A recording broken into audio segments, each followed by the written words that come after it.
individual, a strange, singing, winged creature that was at the top of the cliffside that proved to be full of shenanigans and trickery as it stole the bag of holding from the party. Chasing it further to the tree line, it had its way, a bit of fun, while getting everybody's nerves raised while spells, cantrips, and the likes were slung at it. Eventually, of course, it dropped the bag, having had its fun, not before being attacked by an owlbear, which it promptly damaged and the party summarily killed. That prompted a sort of uneasy dialogue for making contact with this creature. Some used some pieces of common to interact, others just used speak with animals, which seemed to have a direct telepathic link. Suffice to say, this creature proved to be nothing more than just a trickster, curious about these newfound humans that had come to this strange place of the tritoral landscape.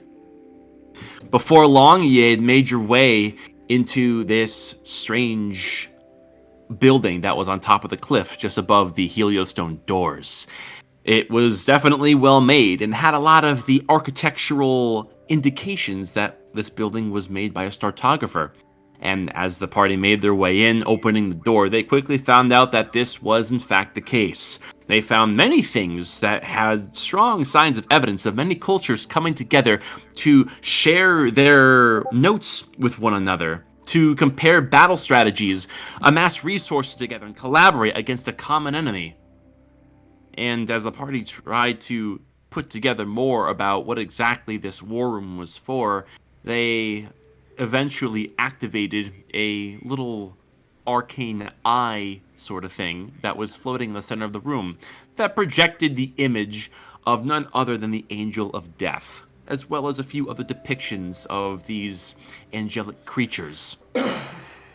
Having seen that and a bit concerned, the party continued to loot it as they gained a few interesting pieces of intel and picked up a couple of useful items along the way before giving the okay to those down below that this place is open, is remarkably safe, and would provide an excellent place to move their camp up into to get a more advantageous retreat to defend against whatever may come at them from this newfound landscape. And that is where we find ourselves. You would be at the bottom of the cliff face, and having given everyone the go-ahead, where most of the group has reconvened, they would begin the process of breaking down camp as a lot of their supplies are being packed up, tents are being broken down, and slowly but surely the stuff is being marched up the cliff face towards the war room, where it looks like that is becoming a more permanent settlement. This gives everybody a chance to act if they want to do anything in particular. Otherwise, it looks like there's plenty of busy work to do helping these guys take down their site. Yeah, I think Cobbler will step up and do, basically helping with the hauling and stuff like that. You're among like-minded people where you see that goblins have a good arrangement of their own things. There's this little makeshift cart that they seem to have assembled through resources found throughout the place. As they're stacking boxes up onto it, you can see that one of the wheels apparently has broken 4 times. There's 4 different jury-rigged applications. There's a bunch of nails on one part of this wooden wheel. There's what looks to be bandages on another. There's a little wet spot. You think someone might have spat on it so it would work better. You wouldn't put it past them. I'm not necessarily helping. I'm more so going through things and looking at the strange bits and bobs these humans have while they're distracted. There's lots of interesting little bits, bobs, doodads, and curiosities that these guys have on them. Now, you've been watching from a distance for a while now, but now that you actually seemingly have an invitation to come and join them firsthand, your mind is racing with possibility. Roll investigation. Alright. Let's see here.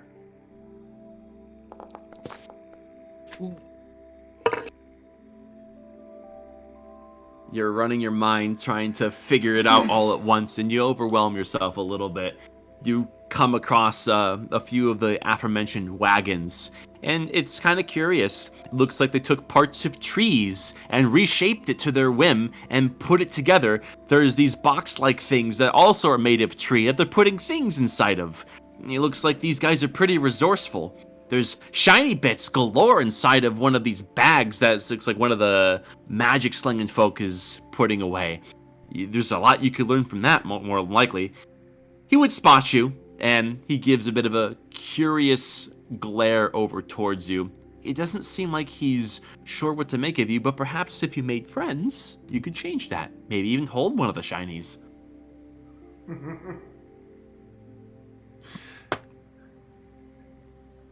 Oh, let me think here.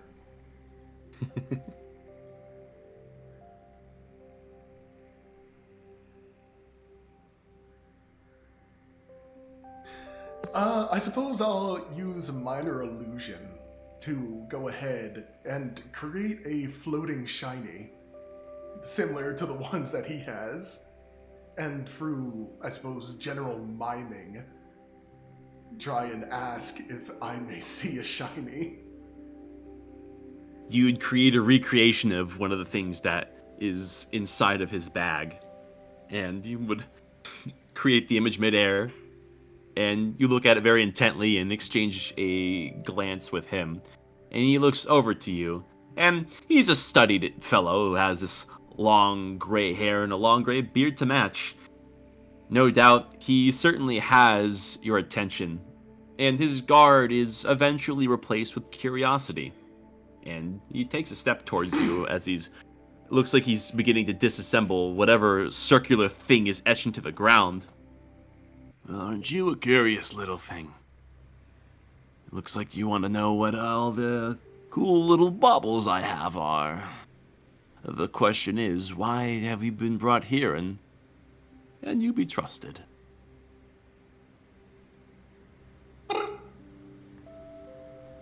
Ah, very well spoken.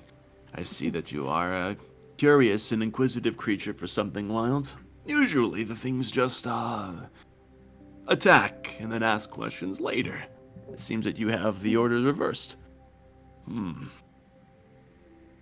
Let's pick at your brain, shall we? He reaches into his bag, and he produces this little spherical brass orb. It's small enough to fit between his fingers, about the size of a coin, and he tosses it in his hand repeatedly. Why don't you try your feathers on this? And he would toss it towards you. Yeah, I suppose I'll quickly conjure Mage Hand and catch it with it. Sure. Roll Arcana to try to catch it. Alright. Oof. Aww. Ouch. You have a mage hand that gets ready, and you predict where it's going to drop towards, and you find that it quickly does an S-turn and would shimmy through the air and begins floating on its own and would stop just above your head, and it would begin to glow, as it looks like light was cast upon this little object all by itself. And now, no matter where you move or how you move your head, this little orb stays put on top of your head, about a foot off of the top, and it's basically just a little headlight. How's that for a party trick? You won't be able to be bumping in the night when you got a little buddy with you that can light your way. What do you think? Shine? And I'll be struck with an amazing idea. I'm going to cast Enlarge on it to see if it gets even shinier when it becomes bigger. Oh my god. Jesus. Go ahead and ping the spell as you cast Enlarge on this. The tips of your feathers would reverberate a little bit and glow, and there's a flash in your eyes as this little sphere would mirror the glow and would go from the size of about a coin to about the size of a goblin and becomes quite big. And lo and behold, the light gets exponentially brighter as well, as there's a sudden shine that would almost blind everyone within 10 feet, as you can barely see yourself, as this little bauble is now a blinding light source, and the wizard is actually taken aback a little bit. Oh, seems I have underestimated you. You're learned in your own ways. I haven't ever seen someone do that before with that little object. There's a thing that we could learn from you yet, and maybe some things that you could learn from us. What's going on over here? It looks like your, I don't want to be rude and call it a pet, but your feathered friend seems to have their own way with creative arcane works. I just took them from a more basic creature, but I was certainly mistaken. This definitely beckons an area of study. Where did you find this little, well, I say little, but big creature? Oh, it's seemingly been following us since we got to the settlement here. It pulled off some sort of illusionary trick to try and steal my bag of holding here. Ultimately, we found out it was just curious. Illusions, you say? Well, perhaps this creature's been hanging around a little bit longer than it leads on. I think perhaps it may have been spying us from a distance. I have noticed some rogue arcane phenomena. I could have dismissed it as just the auric disruption of Helios, but it just seemed to have a bit of a mischievous trend to it. I think we have our trickster here. In the background, I am moving my head faster and faster to see if this, like, goblin-sized orb can keep up. It seems not as able to stop on a dime as it once was. It definitely has a bit more inertia to it, as it would overshoot your head, stop, come back, and overshoot again, and you're working to its advantage. It looks like you're getting this thing to just be all over the place. And there's a few people that are moving some things around, and they quickly would sidestep to not be hit by your little axe. I suppose that would then involve to me trying to ride the thing. I suppose there's a certain amount of intelligence to it. It initially helped us open the door. Really, now this creature helped you get into the structure up top? At least gave us a clue, at least. Based on, seemed to be attracted by the balls of light that the door could conjure up. It seems that there's an intelligent curiosity to this creature. Something about it is just strikingly human. Even though by definition it's not, it begs the question, where do we draw the line? I mean, it looks like a human, but it somewhat echoes the patterns of human speech like a typical bird. Yes. Quite a curious sight. It's reminiscent of the northern harpies. Now, they do demonstrate an intelligence of their own, but it's limited to mimicry of what they already see in an attempt to lure in their prey. But this one just seems to have a genuine curiosity. It doesn't seem to do it out of any intent of survival. It just seems to want to know more about its world. That's a bit unusual.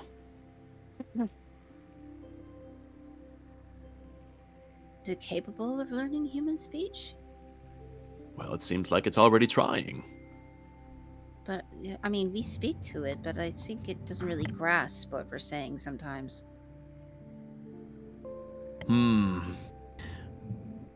It begs the question if it's only regurgitating what it already knows, or if it actually is breaking down speech patterns. I suppose if you have some downtime, you could maybe train this thing. I'd like to try, at least gain some level of understanding. We can learn from each other if we try hard enough. I suppose its nature here by itself is fitting for the environment. Are you well read on the Tritoral area? Have I read about Tritoral? You can roll history to see if you can recall anything from your reading.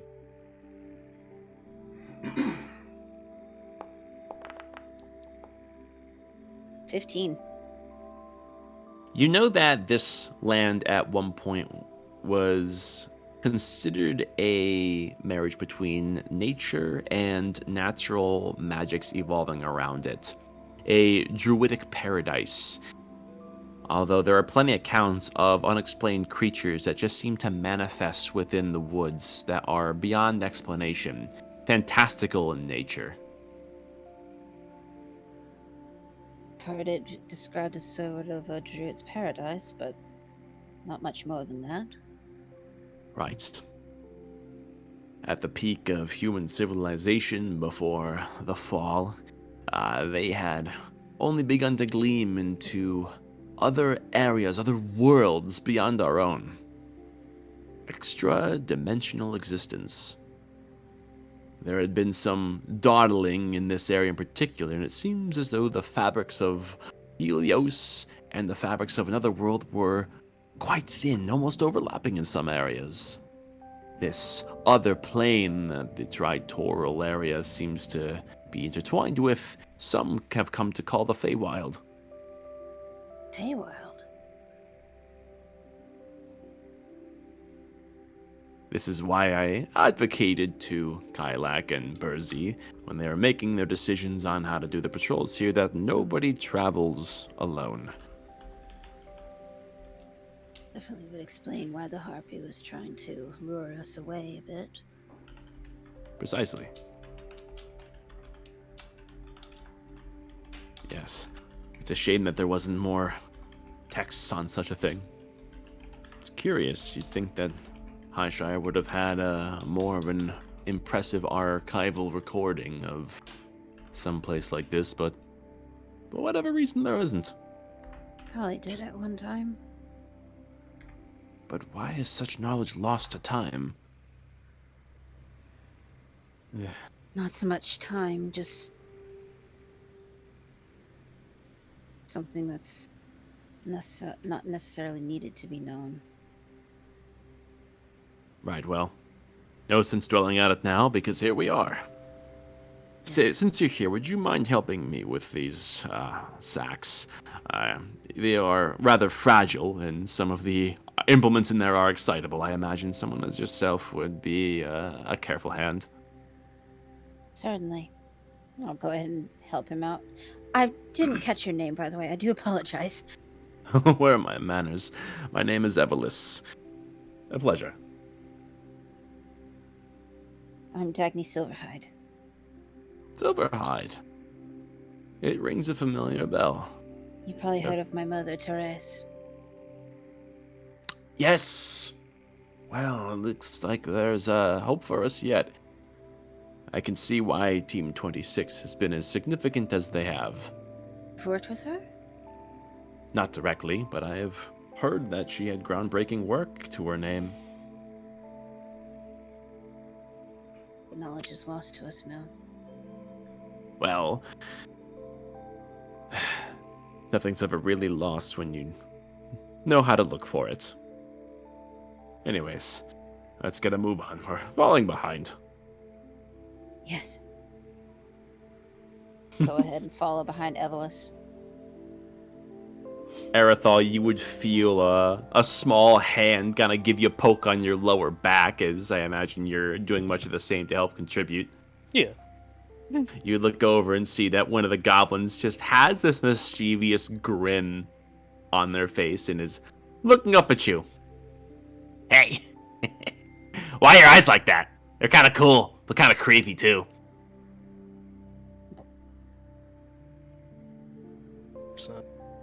Actually, B-Man, because of that little blind sight thing, would I have, like, kind of just sensed him coming up to me? Yeah, it wasn't a surprise to you. I mean, people have been brushing past you because we're all working together, but yeah, you would have sensed it. Perhaps it's... Well, I believe it's enhancing my ability to see, sense. Oh, Pretty perceptive. I get it. You set tiny little fires in your eye to help you see faster. I'm oh. Smartest goblin alive. Mm. Yeah, just like that. Like soda. Like Don't You encourage think him. you He'll can do help it. me set my eyes on fire too? But not like the bad fire, like the good fire that you have. Oh. This requires a lot of training. It can't just be given. Well, I stuck my ass into a lit fire once and it kind of hurt. Is it like a conditioning sort of thing? Because I already, like, I kind of can do that. Not quite. Oh, boy.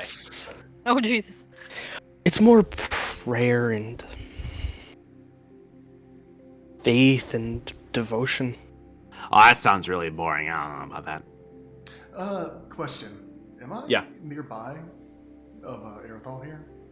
You're within earshot, good like 20 feet away. I would suppose, well, with his pointing and such and the words I do know, I'm struck by another grand idea. Oh no. If you don't mind me doing something. Yeah, go for it. Seeing that he's mentioning light and fire and wanting to be like glow-eyed boy over there, I Oh, go no. ahead and take the crumpled piece of paper and poke 2 holes into it.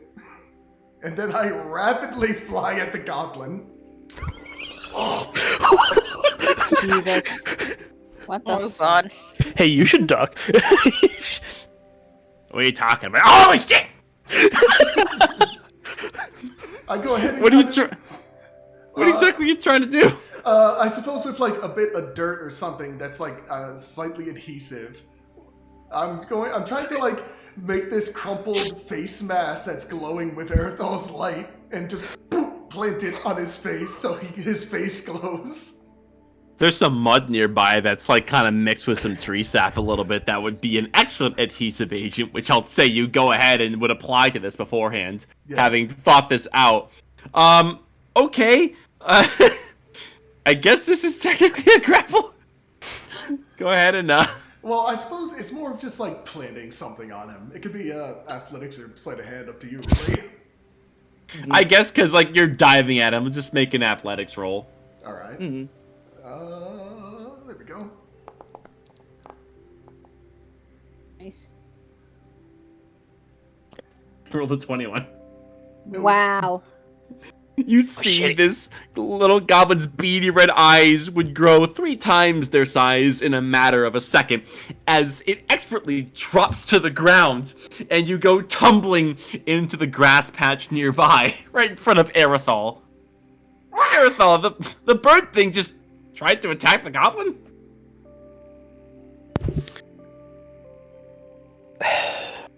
Just gonna pick him up, and I assume I noticed the fucking what face mask thing. Yeah, you can call it It's that. glowing too. Yep. I think our feathered friend here got an idea about our little conversation. A cobweb pipes up from like 30 feet away. Thimble! Are you... Where are you? We need your help! Are you setting your ass on fire again? I swear to fucking God. Wow. The goblin kind of has his ears over his eyes a little bit as he's ducked down to minimalize his profile instinctively. You've seen this kind of behavior plenty of times in the dark. He's groveling, and he slowly lifts up. I'm just gonna attack by a fucking bird, okay? You should have seen the size of it. Oh shit, it's still here! Fire! Fire face! Good fire! Listen, Glowface, you gotta put that thing back in its cage, okay? I don't have time for this shit. We gotta get important work done. I think Cobweb is calling you. Yeah, Lord Cobweb's gonna tear me a new ass, and then I'm gonna have to fireproof that one. You know what? Never mind. You can. I'm sorry, Cobweb. I'm coming. I'm still intent. Yeah, I'll try and plant the sticky, glowing face mask in the back of his head discreetly with mage hands as he's walking away. Goblins Yeah, just grumble, sure. I gotta do fucking everything around here. This is bullshit. There's a tremendous amount of respect and renown that Lord Cobweb appears to have over this goblin, so much so that you have no trouble applying this face mask to the back of his head. He doesn't appear to notice. It had dirt on it anyways. Jeez. Just a light pat on the back. Quite a few jokes you have. Fire eyes. I don't think they're quite like fire.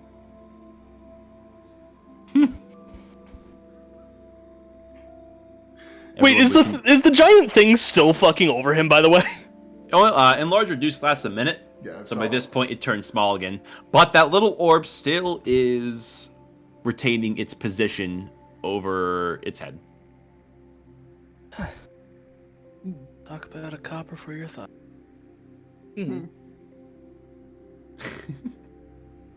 Alright, I gotta help them. Try not to, do that again. Any further actions before we move on? I think I'm just gonna return to helping them. Yeah. It would definitely take some work. They definitely have a decent camp that's been established. There's a good manner of things they've put down. It's honestly impressive they've been able to travel with this much stuff on hand. But then again, looking at the carts and whatnot, you think that they were made here. These people are pretty resourceful, and they seem pretty well adapted to a semi-nomadic lifestyle. But moving forwards, everyone would equally contribute towards bringing their things up the winding pass at the side of the cliff and would bring it towards the top, where there's a secondary team that is loading things into the war room. You can see that Evolus makes his way in and promptly goes over towards the summoning circle area, where he jots down the current configuration, unable to make heads or tails of where it may lead, before ultimately clearing the slate and would begin to create a teleportation circle of his own, ideally one that's linked up to head back to Point Fireheart, should anyone choose to head back in that direction, or towards any other settlements, should they know the pattern. Some time would pass, and helping out everyone would take the better part of a good couple of hours. And after a while, you would see that the constant, steady descent of the sun would continue. And by the time most of this work has been done, night is beginning to set in. A good ways outside of the war room, it looks like a little fire pit has been established, having the hard work being done, where everyone is able to gather and essentially recollects on whatever comes to mind. You can see, however, still assessing the situation off to the side, you would see Burzy with Kylak by his side, and they are essentially counting heads, for they are shaking their heads in. Burzy will be the first one to approach as everyone begins to settle in. Let's see, 3, 4. Hey, has anyone got recollection of Adriel's patrol? They should have been back roughly 2 hours ago at the most. That's the one that went out earlier, isn't it? Yes. They've been out all day. They were aware of the new camp location, right? Well, we can see down at the old location. We have the fire going as something of a signal for them. I think that they would have been able to put 2 and 2 together. They are proficient at scouting, after all. It's sort of what they do for us. It was a team of 3. It was, who was it? It was Adriel, Dana, and Felix, I believe? They're in the southeast direction. Well, that's not good. If not a 1 is returned, then that's trouble. You would see that there's a few of one of the goblins jumps up, waves his hand. Oh! I would like to go. I haven't really been doing too much since I fucked up that one hunting trip. So, yeah. we could go grab him real quick. We move pretty good under the cover of night, you know. Thimble, why is the back of your fucking head glowing? What are you talking about? It's not glowing. Turn around. As he peels the piece of paper. What do you do? Hey! What is that? I swear to God. I swear to God. You know what? Never mind. I'm sorry, my lord. Look, I've never seen that before in my life, okay? I just work here. I'm not trying to do anything. You know what? Never mind. Just go to dispose of this or something. I don't know. Work on the cart. That thing is a fucking disgrace. Jesus, guys. We gotta get this shit together. I told you guys not to spit on it! Looks like the group of 3 goblins has volunteered to go investigate the missing patrol. And it looks like they're quickly making way as shamefully crumples up that paper once again, and they're all heading off to inspect the area of the missing recon team, allowing everyone else to settle down. You know, it doesn't really feel like right to make him go alone, but I was actually planning on using this time to come clean about a few things. Oh? Yeah, you know, just small little things. Dagny, do you remember when you first met me? Yes. Yeah, and you know how how I got my brain invaded by that Desolate thingy? Yes. Thingy. Yeah, that. I don't think. Okay, how do I put this without sounding gross? Insane? I don't think he pulled out all the way. No, I failed. Pause.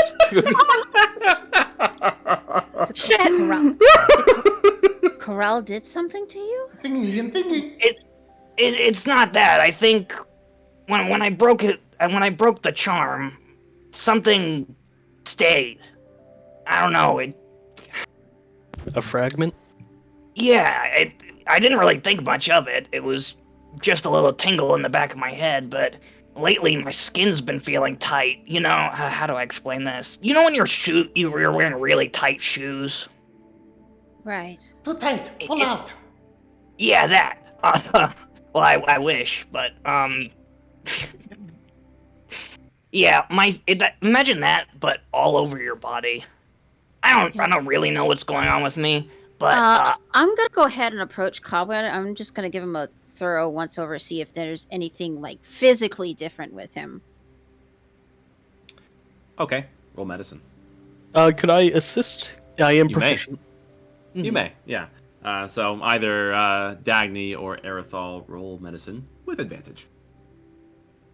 I have a +1. You probably have a higher wisdom than I do. Yeah, probably. I guess I'll take the lead in it. Yeah, All go right. ahead. I think we have advantage. There we go. There we go. I thought it was a 4 for a second. Something curious that you notice. Now, you're not entirely familiar with goblin anatomy, so it takes you a while to really study this and realize that maybe this isn't the way it should be. There are a couple of almost bulging veins that are along the temples of Cobweb's head, and these veins would run down his neck and almost spider out along his shoulders into his arms. And it's subtle enough to where you wouldn't really think much of it, but the more you look at it, the more it just seems to be a bit of an anomaly. And you would press a finger towards those strange spidery veins, and you would find that for some reason, localized within these veins, it's a bit colder than the rest of his body. He's got varicose veins. You feel that, right? That's basically what they are. As soon as he presses the vein, the fire like leaps 5 feet into the air as he casts control flames on instinct. It's a whoosh. It would almost burn your eyebrows. Keep your excitement down. seems part of Corel has taken root within you and is empowering you in some way. Interesting. Yeah, I wasn't really even planning on telling you guys. It's just, I don't know. I've been feeling kinda, not sick, just like weird. The spider veins, do they like kind of just disappear at his shoulders, or do they like start to? Are they like moving also towards his heart, where we basically saw him take that death blow? They do seem to creep towards that area of his chest as well.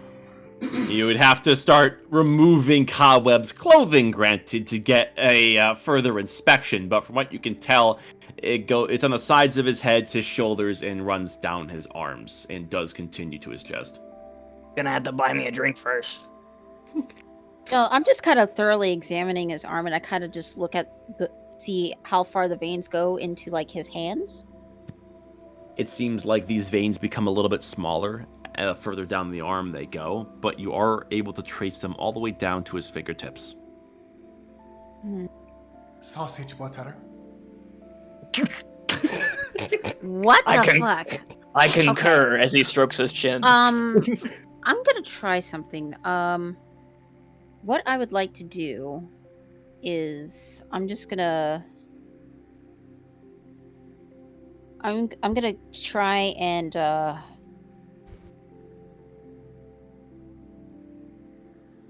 I'm gonna kind of press two fingers towards the larger part of these veins, and I'm going to what do I want to do? I want to try and like channel prestidigitation, see if it goes through his hand.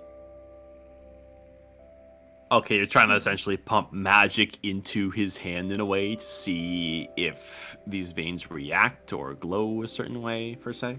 Yes. See, I just want to see if there's a reaction to it. My God, okay. I've become an arcane focus. This is crazy. Using prestidigitation to illuminate Cobweb's small clawed hand, you would see that the lights on your cantrip would scatter into the surface of his skin and would dance along those veins in question. The light doesn't seem to pass through those particular veins as easily as the rest of them. It's almost as if they seem to reject the scattering of light. And you would see as the rest of his wrist illuminates, those veins remain dark and it forms a strong contrast. And seeing this now, with the assistance of your effect, they almost look like tiny little tendrils. Interesting. Give it to me straight, Doc. How long do I got? 2. Well, unfortunately, we have to cut off the affected limbs. Do it. I ain't no pussy. Well, there's a problem with that. Dagny, you see how they're kind of going towards the chest? Kind of curious if whatever he's talking about Cobweb, took hold during the resurrection of our dear Lord Cobweb. it's quite possible. Cobweb, do you mind? Yeah, I guess. As he, sort of pulls down his shirt, I guess, exposing where his heart would be. Bob Worms. You do so. The veins would continue in this spiderly tendril-like fashion, and they do converge all on a point that seems to align with your chest, particularly where the large, still very present and fresh scar is. And these tendrils almost meld with the scar tissue itself, as though they had reached out to themselves force the wound closed in assistance. Nano machine, son. I mean, she's kind of looking at the newly formed scar on Cobweb's chest, and she's vaguely reminded of the scar that she saw on Garrick's body when she was wrapping him up. And she's sort of absent-mindedly sort of touching Cobweb's scar and seeing how it was closed up. it's a bit anomalous, this scar. You do know that it was the work of the Cartographer Corps, and more directly Rylock, that created this scarring. The reason that Cobweb is still alive. But you get the feeling that this strange phenomenon that you've observed on his skin couldn't have helped but had a supporting role in it. I think you're right, Arathor. Whatever Corral left inside of Cobweb, it seemed to assist in reknitting his flesh.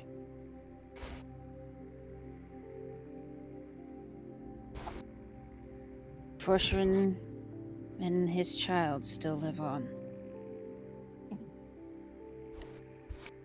They live on in us now, Cobweb. I really don't know how to feel about that. You basically just told me I have an octopus in my heart. I'm sorry to say, but you're pregnant. This might be an odd question, Bean-Man, but have I seen a tapeworm before? No, you have not. They're disgusting. Okay. Well, I assume I've seen a regular worm, right? Yeah. I'm going to minor illusion a image of an earthworm floating in the air, and kind of point with my talon at the illusion and then at the veins. No. Gross. No, it's nothing like that. Disgusting. Congrats No. to Parasite. God, I fucking hope not. Jeez.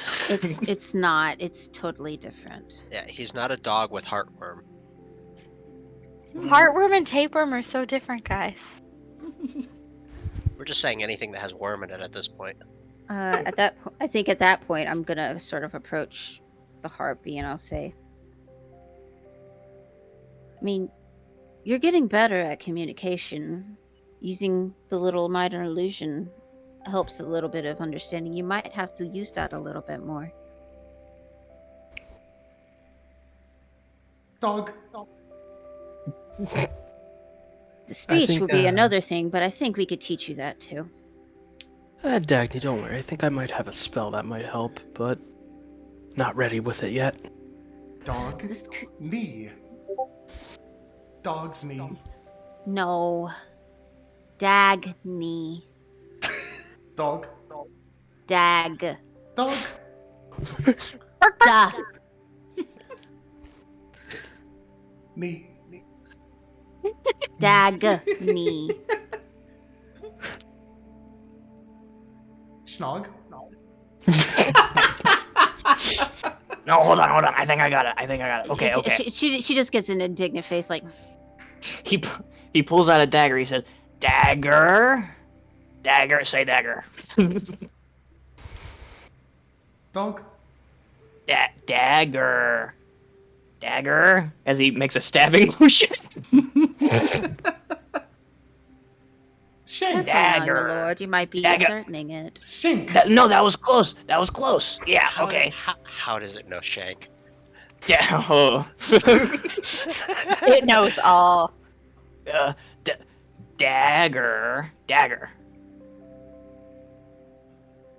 Shank the dog. That's Jesus!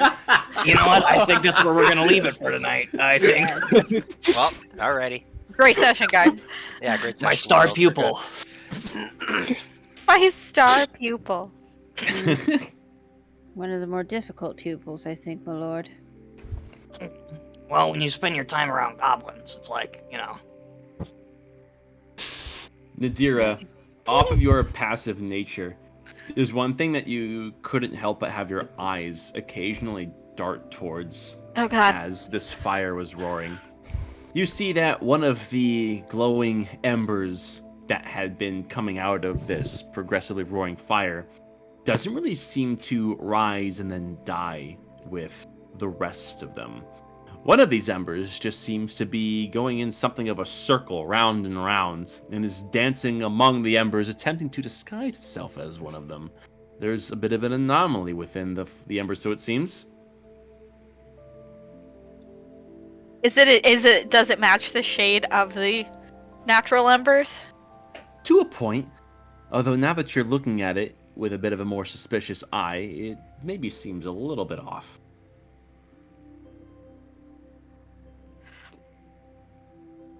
gonna reach out and try to like firefly cup it in my hands. It's not Okay. gonna go well, probably. Roll sleight of hand. I set myself on fire. Mm. Oh, my sleight of hand is shit. Aha, yeah. Ooh. I told you that one. Let's see. Ability. That's a 21. Wow. Oh, Jesus. This anomalous ember would dart. You reach up and reach towards the fire. You're almost falling for a second before you catch yourself Sounds as off-brand. this ember would almost seemingly lure you towards the flames before just darting out of your hands, just before being able to cup it. And it would dart a little ways away from the fire before eventually circling back, and everyone would kind of notice at this point. Nadir, don't stick your hand in the fire. Wait, what's that? I wouldn't mess with it. It is shiny, I must touch it. Oh no. It's not me you gotta worry about. Hang on, wait. Let me try something. I need to practice. What? As he attempts to establish a telepathic bond with the modifier. Jesus Christ. Oh, Do we just have ping- like brain rot this session or something? Yes. Yes. Ping whatever you're using to do this. Here, if you I got could. you. Brain rot? You mean constant chaos? Mm-hmm. but yeah, for the harpy, everything good has come in shiny, so catching this one is a no-brainer. So it's just immediate fly after trying to grab at the talons. Oh, good lord. You form a telepathic link with the anomalous ember, and you focus on it, and its form becomes a little more known to you now that you can interact with it. Sup? Oh.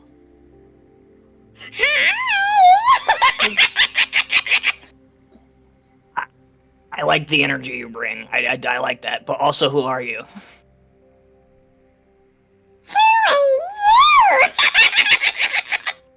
Well, I'm so glad you asked, as he stands up and gives a bow. I am the magnanimous Lord Cobweb, future ruler of the world. Thank you very much. I don't care. Well, okay then. Why are you chilling in our fire? Also, isn't it hot? It's my fire now. I'm gonna invite some friends. Oh God. Yeah. You guys know how to party? You would see that there's a few other anomalous sparks that have come to join the party. This is when they burn our As- camp down. Shit. It looks like there's something of a choreographed dance that all of these tiny little ember-like creatures are now performing around the place. The Feywild is coming in strong now. Yeah. Oh, They're doing it. They're doing a little dance. Hold on, I got a song for this. My girlfriend's large posterior is a never-ending source of obsessive paranoia, which leads me then, of course, to make jokes that I think are funny about the lack of light, or something that has grabbed my leg when we're in bed at night. At this point, she reminds me that if I don't withdraw the things that I am saying, I'll wake up very sore. So better safe than sorry. I soon capitulate. With fingers crossed behind me, I say your bottom's great. Did you just come up with that? Wow. Roll performance with advantage. Oh my god! God! It's amazing. Muda, Never heard this shit out of you before. Hold on, let me see. Cobweb's That was secretly a bard? fantastic. Like, what the fuck? Behind some shady damp. Okay. If Hold you on. don't have a point of inspiration, you just got it. Hang on, let me see here. So Performance. Ha! Hold on. Hiya! Fuck, okay. 13. You can. Well, the DC was very low, considering how fucking amazing that was. You single-handedly garnered the attention of all these tiny little flying creatures, and in a matter of seconds, it looks like they were choreographed on their own accord. Maybe they were planning to do something, but who knows? You single-handedly captivated the audience, and they all would dance whimsically around the fire in a rhythmic circle to your beat. And you would see many of them would hum along as they learn the words and would begin to recite it with their tiny little high-pitched voices, barely audible, but they're definitely trying. And Whatever they were intending to do before has been completely thwarted as they've been utterly distracted. Save for Erithal with your stupidly high passive perception trademark. You would notice that there's roughly 5 of these creatures, but your keen eyes would reveal there is in fact a 6th. That was perusing the outskirts and was going for Nadira's bag. He was Not gonna sly, find shit. trying to weave between the blades of grass, but you caught it. I see it all. Hey, Nadira, you should hold on to your bag. I instantly snatch it and like tuck it into my lap.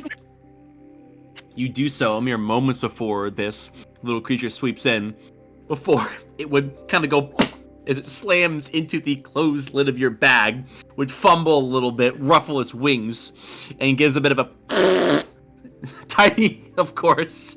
I just do it back. I go right at it. I'm arguing with Fairy Sprite. It's fine. Before it would dart off into the night, seemingly defeated.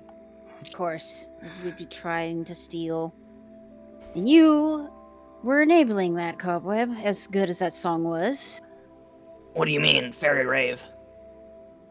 They just tried to steal something from Nadira. Oh. Oh. Well, I mean. Boring! Goldie pants is poopy pants! Have a little fun! Why do I The have a pixies feeling this are might taking be jabs at you, Dagny. Agni, please I don't blow hardly them up. understood what it was saying. It's hard to because they're like they have tiny little barely audible voices, but it looks like there's childish insults and laughing that's being slung your way. You're lucky you're so tiny, I can hardly understand you. Why don't you come closer and say it to my face? One would hover That could be a good, mistake. a good 10 feet above you and just hear a tiny little before shooting off in a different direction. Yeah, I think at that point she'll just kind of do. You know how you could like pull your eyes down and like make a pig nose with your fingers? She'll just kind of do that at one of them. You humor their childish games, and you swear you see one of them when their tiny little faces do it back to you. Having been satisfied, you would see one by one they would eventually fly off into the night. On a side note, but yeah, the harpy would be entirely enraptured with Cobweb's song. Oh yeah, you're taking frivolous notes on this little performance. What? Definitely, once his song is tapered off and these little dancers has left, I suppose I will also throw a song at Cobweb. Oh, Because apparently that's the time for this now. battle of the impromptu bards, so it seems. Yes, apparently. Let's see here. I'll sing a song that's more to their liking rather than the one I lured them with. Alright, so first and foremost, I suppose, I'll go ahead and cast Major Image to produce music, as well as, let's see here, I'll paint the spell for you. Oh, I have to slap it down there. But in casting that, I'm using that to produce the sound, but I'm also producing different colored streams of magic, kind of twinkling lights in varying colors. That, because there is a smell accompanied with this, I would say that these different streams of multicolored light smell of different pleasant things. Flowers, a clean stream, and things to that end. As well as other scents that I think humans like, judging from my time watching their camp. And these varying streams of light will go ahead and wind around in the air amongst everyone and kind of everything here in a dazzling display. And I suppose the harpy will sing a song that they heard a cart team sing a while back. I suppose it's the My Destiny thing, B-Man, if you have that ready to go. The what? The My Destiny song. That one I do not. Regrettably, I'm sorry. R.I.P. I did send it to you. Cobweb's just sort of listening along, and he's like, "Oh man, Well, fuck, she's blowing my Before you rendition do of that- Gluteus Maximus in A minor out of the water." Well, I suppose, do you have any of the songs I sent you in here, B-Man? The what? Do you have any of the songs I sent you in Foundry? The harpy one, yeah. What about the other two? Like, No, I do not. oh, You threw off the I- Emperor's Groove. It's okay. I asked specifically for this. It's You know what? I'll fucking. Well, there goes all my groove, because I thought that was ready. fine. Doing fine. Threw off the Emperor's Groove. While all this is happening, I want to be off, like just somewhere else, kind of sort of hidden. And I want to try to summon my familiar. Alright. Now resend me the link, That takes Goat. I an can hour like or so. speed download it if you want. You can Yeah. have Destin do his thing. Yeah. It takes an hour, so I Like, would it's a assume good I'm song, going to be doing this for and a I'm while. a bard, so I didn't want this to, like, be there, you know? Alright. Be there, be square. While you're doing that, do you mind if we take, like, a 5-minute break? Because I need to go let my dog out of here crying. Alright, I guess we'll just take a break in that case if everyone is in unison on that notion. Reconvene at, I'll call it 8:45. Yeah, I got a chicken salad calling my name. I'll be right back. Alright. Until then.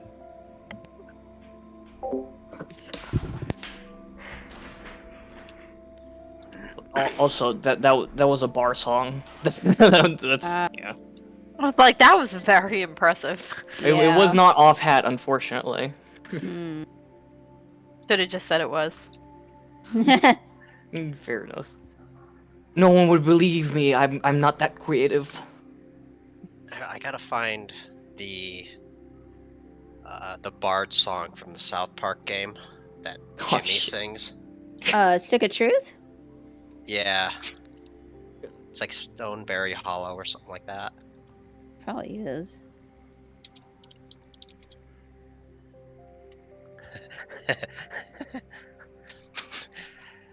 There once was a maiden from Stoneberry Hollow. She didn't talk much, but boy did she swallow. I have a Yeah. nice lance that she set upon. The maiden from Stoneberry was also your mom.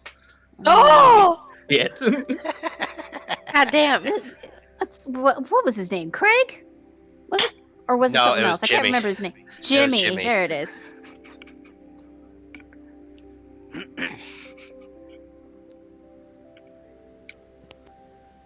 No, Craig was a different one. It's like,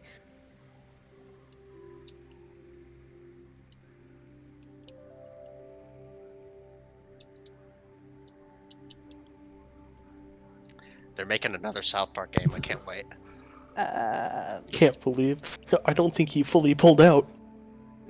What do you mean by that? Hey, all right, Wow. all right. Listen. wow. Okay. Listen. Oh. See, what happened was. I said pause. It's not gay. I swear. Mm.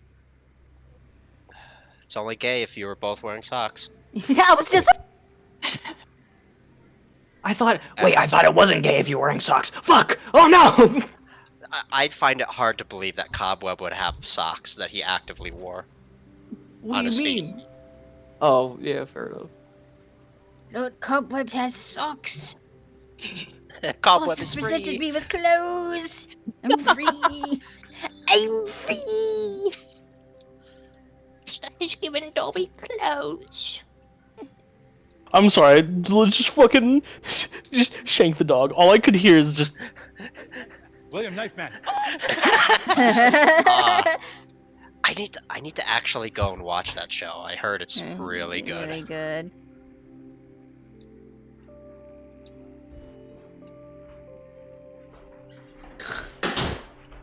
The rest of the party with rations soon. Me, who doesn't need to eat anything, just stands there watching, judging as these weird creatures need to consume matter. Alrighty, you don't need to be condescending. Did you see it? See what? No, I don't have any eyes. They took my fucking eyes. They took my fucking eyes! They took my ass, I can't shit. Fuck, what was it? Mend butt crack? It's No! What's it? It's Welcome like back an old... to Mend Butt Crack. Oh my god! You die of sepsis!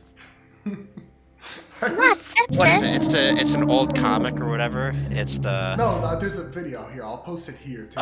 It's in What Remains. Let me scroll up for it. No, I'm thinking of it's like a comic. These two guys find a genie or whatever, and then the other guy interrupts. One guy interrupts the other for the first wish, and he wishes for his buddy to have taste buds in his asshole. Oh! No. where Happy does face shit- slowly gets where shit disgusted. come out? I gotta find it now. Ah. That's the thing, though. Is like if you have taste buds in your butt, then where would it act like a would the mouth also act like a cloaca? I don't know. Hey, No. That's just how you made me feel. You just made me feel Oh, like here. this. I found it. That's how your butt feels too. Hmm. King Smiley is displeased. You have lost butt crack privileges. No.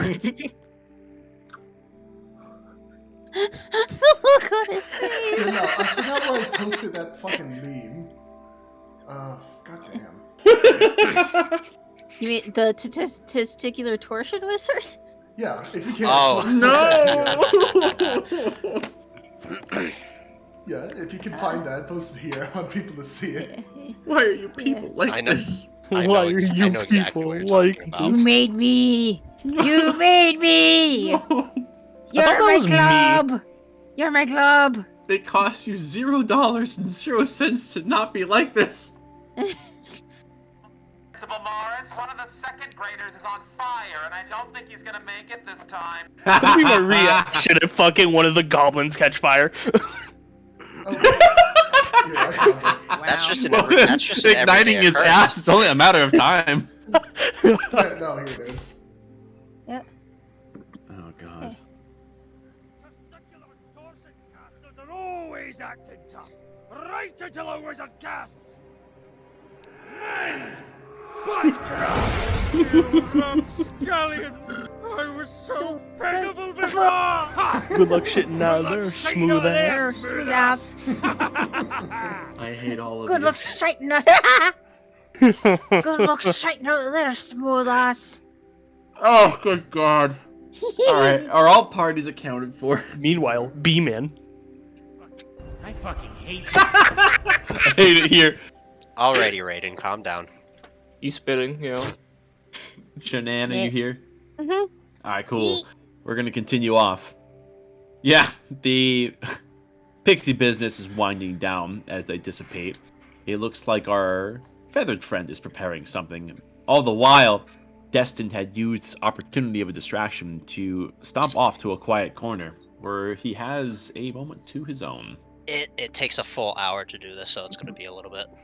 Mm-hmm. I'll say that you've been starting this as people were sitting down with the fire, and around this point is when it would approach completion. So this is something you've been actively working on. It was approaching completion, so you're going off so it doesn't spawn in front of everybody. But of course, That's what she said.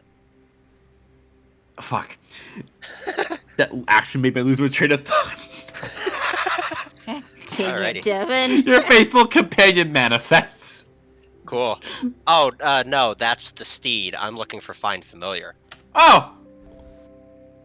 Oh, Steed this takes 10 Oh, that's right. That's right. You're getting the other thing in there. Excuse me. Yes. I'm in the wrong thing. For a minute, you almost instinctively cast the wrong thing. Stop. No quiet corner is gonna stop that thing from just appearing and not being a glowing beacon of look here. Yeah, I was a question like, I don't know how subtle you can be with this. All right. Almost putting in the wrong incantations by habit to summon one thing. You quickly correct yourself before summoning something large and imposing, and instead would manifest something else. Yay! Oh my god. My little buddy. My little beholder buddy. Gross. As a tiny little friend would manifest with a puff of smoke, and the odor of brimstone would wave, even though you don't have a nose. But you would see this thing rise up into the air and has a small grimace. It goes, but is acknowledging you. God. Flashback. Oh, yeah, you did use that at one point, didn't you? Awesome. So, with you and your many eyes, keep an eye out on things high up into the air. Without a second thought, whoop, off it goes. Alrighty, I think it can go like a max of like 60 feet away from me, I believe. Okay, so we'll say it's 60 feet in the air. Yeah. Wow, that's a weird Alrighty. fucking bird. It's 100 feet to stay in contact. Oh, okay, it's 100 feet. Awesome. Oh yeah, 100 feet. 100 It feet. can go farther, but you won't be able Awesome. to contact it. Yeah, but I think Yeah. I think 60 feet's fine. Now, are you trying to make sure that nobody sees this? I imagine. I mean, if it's dark out, I doubt they'd be able to see it anyway. They seem distracted by the fireside shenanigans, so naturally. Although, just let's see, roll stealth anyways, because one of them has stupidly high passive. I mean, do you have its stat block, or should I look it up real quick? The gazer. Yeah. Yeah, that's how I pulled it. I'm just gonna give you ownership towards it. Okay. Oh, you do have ownership. Open up the companions folder in player vessels. There we go. Awesome. Yep. Okay, full cool. access. You can move a token too. Yeah. Just a question. I assume we're Oh. with the rest of the people at the camp? Sorry, say again. We're with the rest of the people at the camp? Like, they're just a couple feet away, essentially? Yeah, for the most part, everyone else is huddled around, like in their own little corners, similar to how they had back at the. I can read. If you tell me what you want it to be named, I can do that. Here we go. I'll just send it to you. I'll send you both Nice. names. Okay, cool. Yeah, they are observing. They have their own commentaries. A lot of them are in the war room proper, but there's a small detachment, Bursey and Kylak included, who are within proximity to the fire. It seems like this is a very mellowed out crowd, with a few of them at the edge that are on sentry, keeping an eye on the wood's edge, given the creature that had been encountered previously.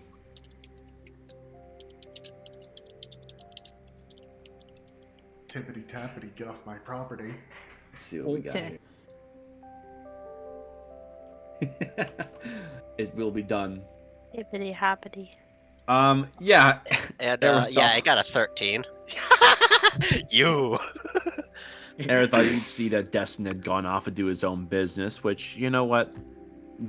Big metal guy's got to have some time to himself. You don't think anything of it, but you do see a little strange something would wind up into the air as you do catch a fleeting glimpse of something that seemingly spawned off of your friend. It doesn't seem threatening, but is definitely noteworthy none the same. Rise, my child. Hey, Dustin, buddy. Yeah, I guess I would start once he starts rising into the air. I guess I'll start making my way back over. Yep. Hey, Dustin. Hi. Hello. What you got there? Pointing at like where I saw it go. Oh, just don't worry about that. Oh, that's Making me not his worry full about name, just that part. Yeah, okay, there we go. I thought it was Jowl the Gazer. I have tiny No, brain, no, it's no, okay. I got it. It's fixed now. Not so I have a little, I guess, not familiar. Let's just go with that. He's gonna keep an eye on things from very high up.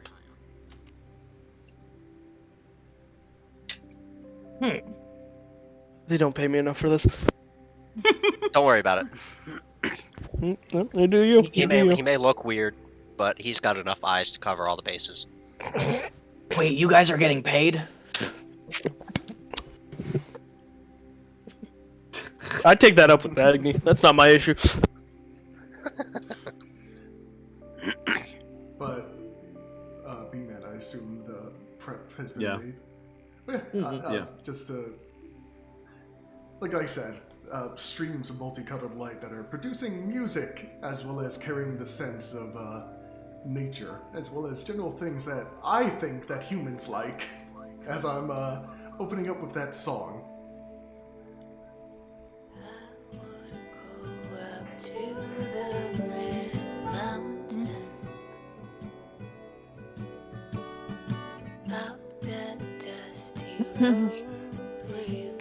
But on a side thing, it would be definitely noticeable that they're a lot more coherent when they're singing rather than stuttering words and the like.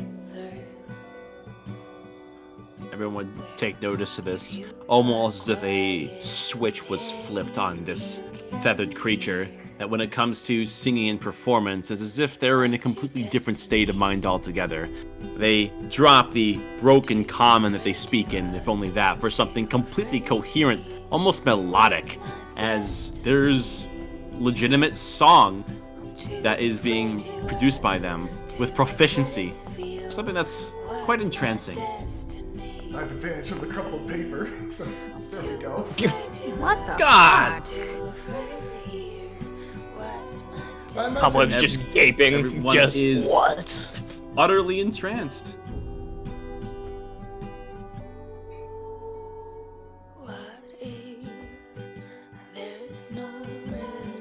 Swaying on his heels, doing a little dance. God damn.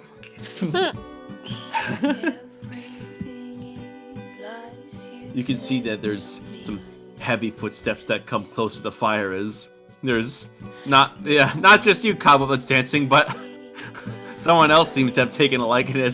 There's this half ogre that seems to be grooving his hips and bobbing his head a little bit, Hey, completely he's nice. fixated on the singer.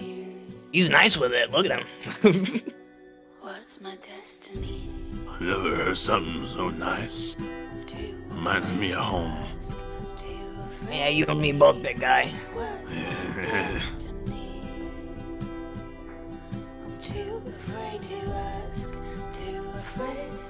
This would continue. You can see off in the distance, there's little flickers of embers off by the tree line. You imagine those pixies may not have ever quite left, and there's some rhythmic patterns to them that would suggest that they too had stuck around just to eavesdrop, and they are all the same entranced by the music that is flowing through the air. And for just a split moment, all the worries about High Shire, the Starfall, and the Startographers, everything that's been plaguing everyone as of recently is melted away, and there's a moment of melodic peace.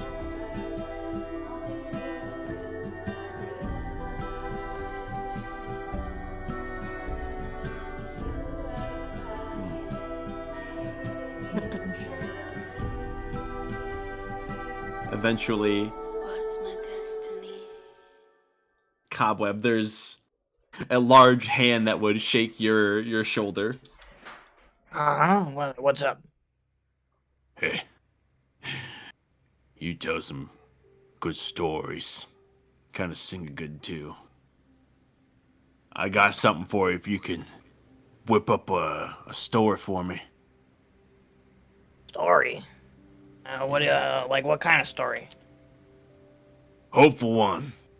I want to hear a good story about how we're gonna march back to our home and kick the Rock Boys' asses and take it back. You make it real convincing sound and I'll give you the golden sniff. What do you say? What the fuck is that? Huh? I don't do Alright. drugs. The Nah. golden sniff. It's not like that. And I forget you're new here, so you haven't seen it yet. Put your peepers on this one. He reaches into his little side pocket on his torn vest, and he produces what appears to be a golden nose. It looks like it may have been chipped off of a very prominent gilded statue at one point.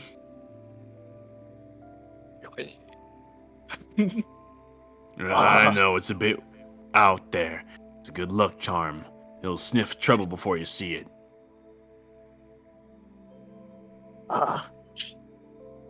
I'm sorry, what were you saying? It's just really shiny. Also, sure. I should tell the tale that's to be. The one how we're gonna take back our home. damn straight. Oh, what? You mean like now? Well, I mean, if you need a minute, Huh? Oh, no, I'm good. I'm all ears. And there's a thud as he would plop his ass on the ground, crisscross, and would stare at you very intently. Cobweb would climb the large ogre's onto the large ogre's shoulder and say, "Here, listen up, all good folk of Highshire. Please lend me your ears. Tonight." Well, go ahead. Oh, just to help you out, I suppose seeing that you're doing some performance, the harpy will come and plop down a few feet away, looking very interested. And to help you get people's attention, I suppose with the remnants of the lights from their song there, they'll kind of flare up around you, almost like wings themselves behind you to be very eye-catching. I'm going to tell you all a tale of the greatest warrior that I ever knew, and one of my closest friends. Me. Okay. Is the toaster talking? No, I'm kidding. I'm kidding. That's a joke. Just loosening you guys up. Not too long ago, we lost a good man. A man by the name of Dismas, the Fireheart. He took the plunge into a lake of boiling blood. He died a monster, but he will live on a hero. I think we could all learn something from his sacrifice. A most noble sacrifice, to be sure.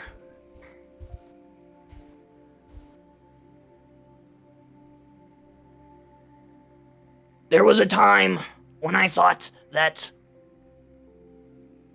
you all were beneath me. I thought that I would be...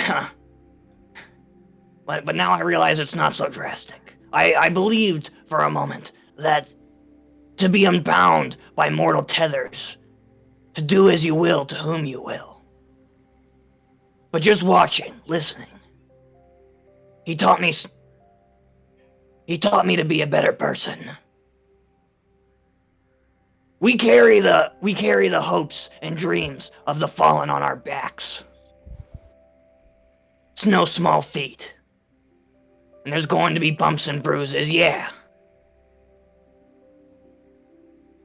But we're not, fuck, hold on.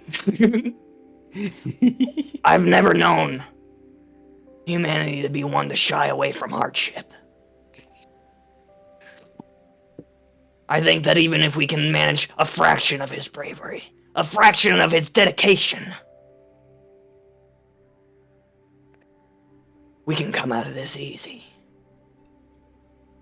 What say you?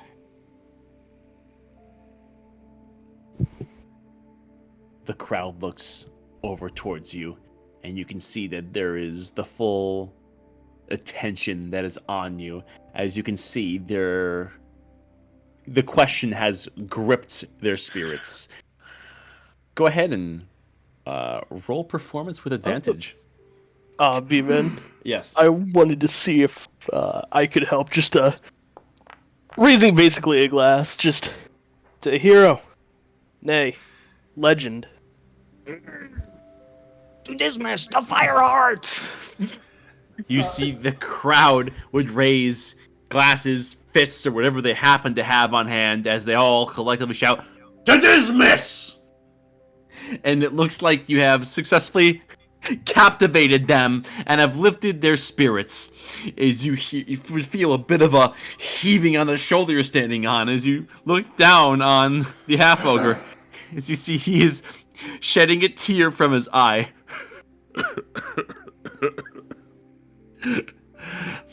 That's a hero if I've ever heard one.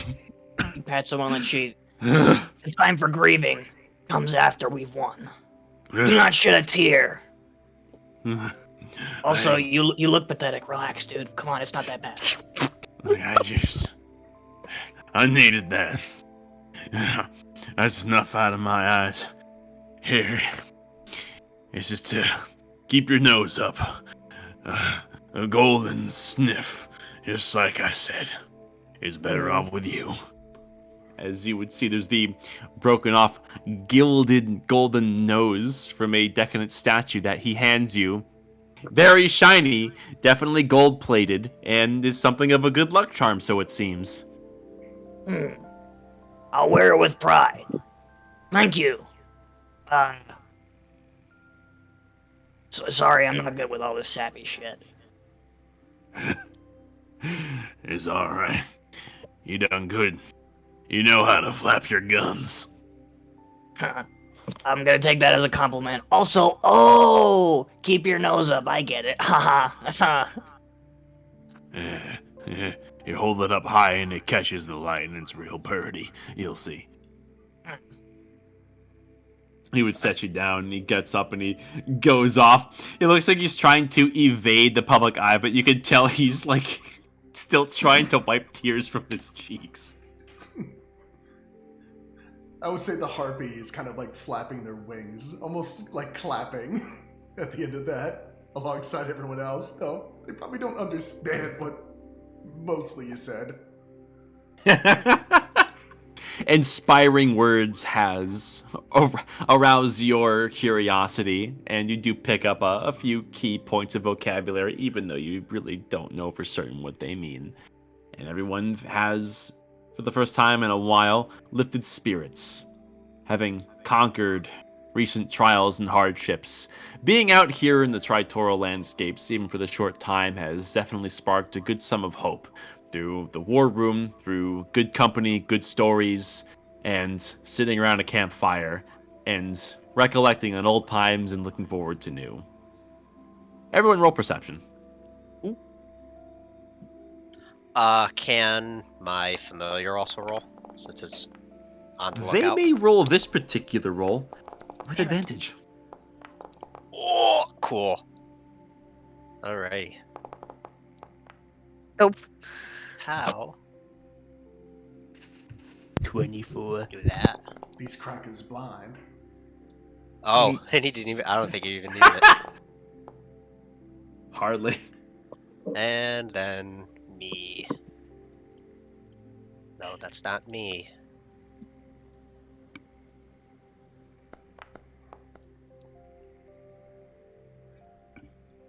That is not you. Very nice. Kylak would take a few steps towards the fire, and he has his hands on his hips. He's surveying the little pockets of crowds that are around that are to themselves looking towards the fire, and the few that are keeping a scanning eye out on the edge of the tree line and off towards the cliffside, looking for signs of the goblins' return, as well as perhaps the return of the missing scouting patrol. But he looks towards the six of you centered most closely around the fire. Well, I'd say we've done pretty good today. Oh, nice to say we, but really it's been you guys. I can see why there was a lot of faith put in your patrol in particular. Even though it seems like new people are joining and leaving, it's just the idea is there. You guys have it where it counts. I mean, both in fighting spirit and in, well, like, spirit. I don't know if I'm making sense. I'm not really good at kind of making words work together right, but I'm very appreciative of what you guys have done so far. The building, this, really, you guys are just a breath of fresh air. Yeah, but pretty words will only get us so far. We gotta be ready for what's to come. Yes. That's right. Now, I reckon I better ask what your next steps plan on being. I don't imagine you're going to be palling around here helping collect firewood all day. Where are you guys headed to next?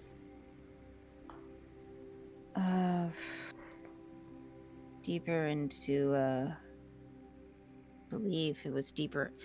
It was deeper into the Tritorals, correct? Depends on your destination. If you were intent on finding Genesis, you would be going through the Tritoral landscapes off to the south, hop on a skip over the coast to the Isle of Contempt. We're making our way towards the Isle of Contempt. I haven't heard of anyone being out there, so you guys take care of yourselves. I'm sure you have your reasons. We're just picking up on all the stuff that you put up there, but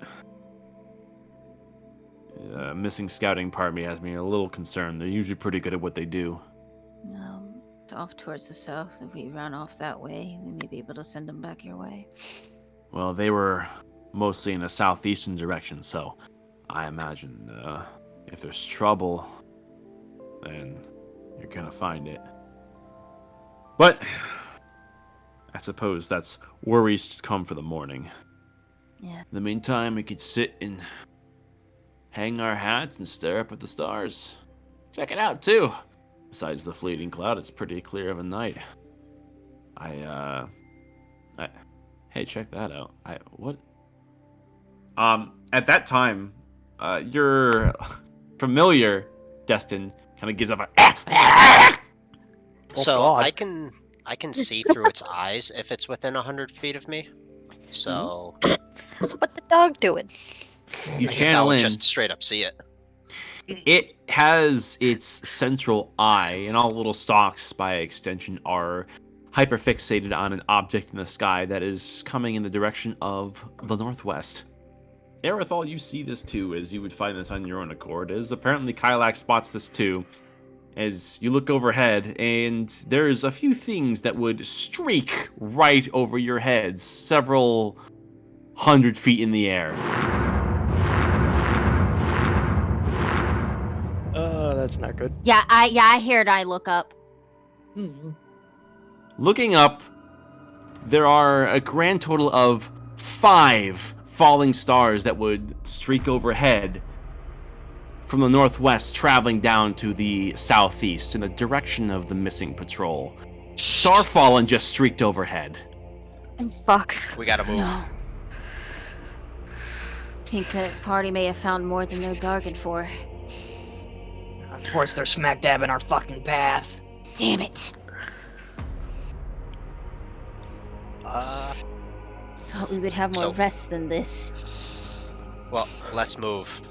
And I want to summon my steed again, so we can really get there quick. Or at least Yes. some of us. All right. Making quick work, you would make your steed reappear, ready to go.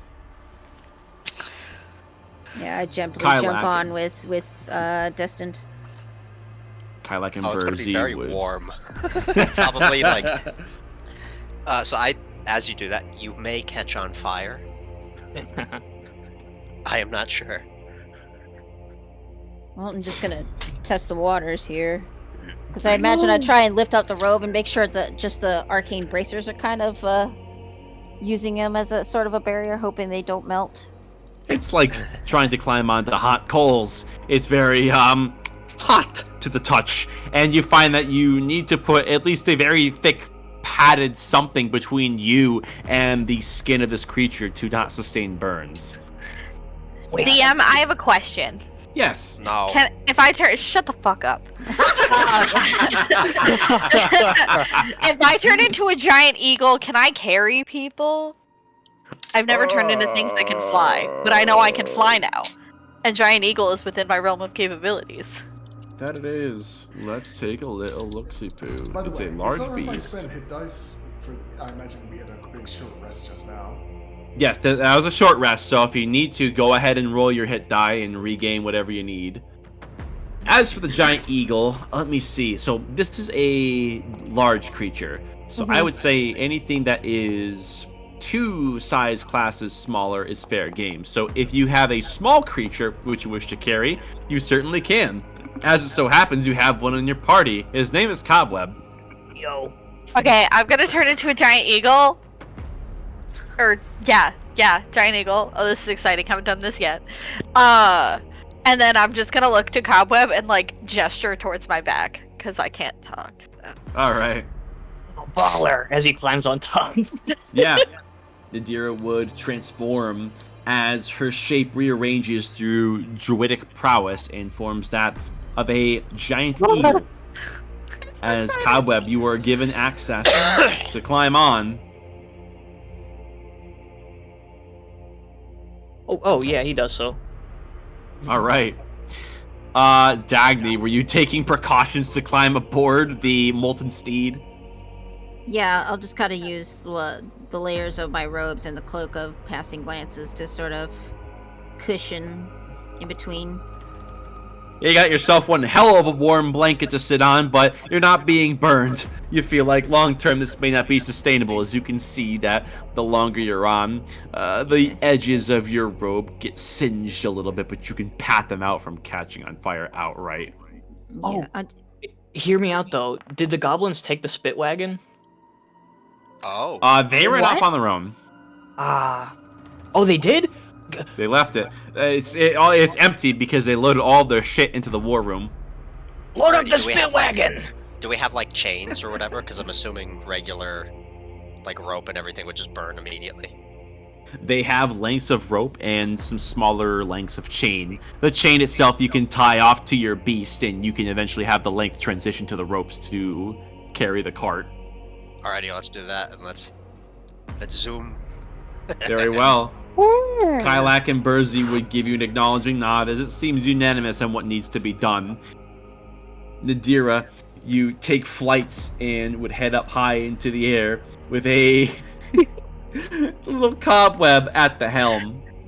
And then I guess I'll have my familiar like zoom down and just kind of like hover along with us as we charge forward. Very well. Erithal, and as for the feathered friend, if you wish to take a ride in the cart or to fly, it's your choice. But it looks like we're heading out. The cart seems fun, in all honesty. Yeah, it is fascinating to you after all. I'll go in the cart.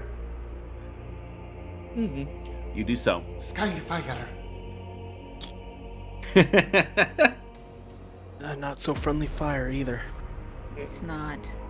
Bad pigeons. Battle bus away! No. Burzy I'm would. sorry, did you just fucking say bad pigeons? Yeah. Not wrong.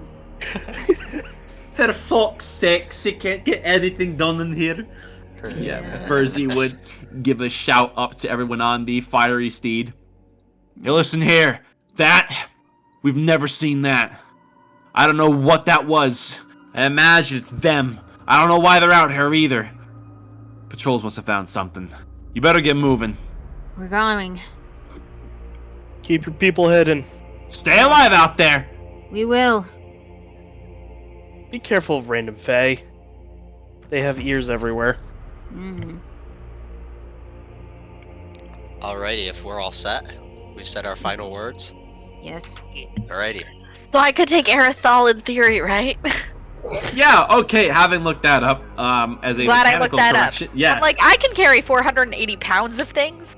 Yes! So, Whoa. yeah! Hop on. Alright, I'm hopping Erithal on. or you're accommodating the giant eagle because that's an option. All I right, am Honestly, doing the it. cart, we'll keep the cart regardless, because that's just useful. it is. Feathered friend, are you sticking where you are? Or are you hopping aboard the big bird? I mean, I'm gonna stick with the cart. This is fun. It's bumpy. Okay, yeah. That's what's up. You weigh like what, Alrighty. 50 pounds? Yeah. So- Fucking hollow bird bones. All right, Battle bus Alrighty. inbound. off you go. Daza, As charge! It's clear what needs to be done. As for our two mounts, have the Phlegethos Crawler make an athletics check. Same thing with you, Nadira. Roll athletics in your beast form. I don't have the stats for that. I do find it funny that I'm the only one with wings normally, and I'm not flying. Athletics, you have a +3 for that. No, I don't have access to like the stat sheet. So it Double would click on be- the giant eagle. You should have full access. I'm double clicking. There's a nothing going on. All right. Well, I'm gonna Under my wild shapes, it only lists the tiger and the elk. So I guess for the time being, just like roll a Roll a D20 yeah. and add roll- 3. Add 3. Okay, cool. Yeah. Cool. I see. Yep. Let me give you full ownership. 13. Could be worse. There we go. Nice. Full access granted. You should be able to see the full thing now. Yeah. 13 Yeah, and we 22. Look at all the shit I can do. There's so On much all room for activities. fours. There is so much room for activity. On all fours, actually all sixes, excuse me, your beast would quickly make short work of going down the incline as it would dash and slide and would begin going in the southeastern direction. As for Nadira having the aerial advantage, you would not have to worry about going down the incline and get a head start. Cobweb and Aerithal, you are on the back of these large sets of wings, and you have a decent view on the road ahead.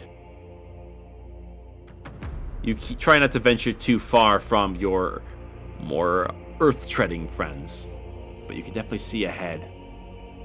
Man, I was so fired up, I forgot I'm afraid of heights. Bruh. Hearing him say that, I dip just a tiny bit to the side. Just grabbing and holding onto Cobweb, just like, yeah, don't worry. You This do the fucking thing shitbird, that, like, I swear your to parents God. do when you're a kid, and they shake the steering wheel a little bit as they drive. You do That's that. me flying. Whispering into Cobweb's ear, she was a high elf. I knew she was a high elf. Bruh. Everyone makes decent headway. Round of perception rolls. Aerithal's racism continues. Shut up. Is this relying on sight? Yes, it is. Okay. Advantage for me. Very nice. Eagle eyes. Oh, I did not mean to do that. Fuck. Sorry, I'm panicking. Yeah, nah, do that again. Not any better. It's fine. With the two groups collaborating, you would begin your venture southeast. Your mounted fiery steed would dash through trees as there are clouds of fireflies and this turquoise essence which permeates between the trees that almost seems to make the leaves dance in a way in this strange land. The aerial advantage of Nadira, Cobweb, and Aerithal would reveal that the trajectory that the ground team is pursuing in, you look ahead a good 200 feet, and you can see that there is a small ensemble of trees that are seemingly moving on their own volition, almost unnaturally so. There's no wind or anything to explain this, as if something had just rattled a few of them. You think that at their trajectory, they're going to encounter whatever's there. I would like to relay this information via telepathic contact. You do so.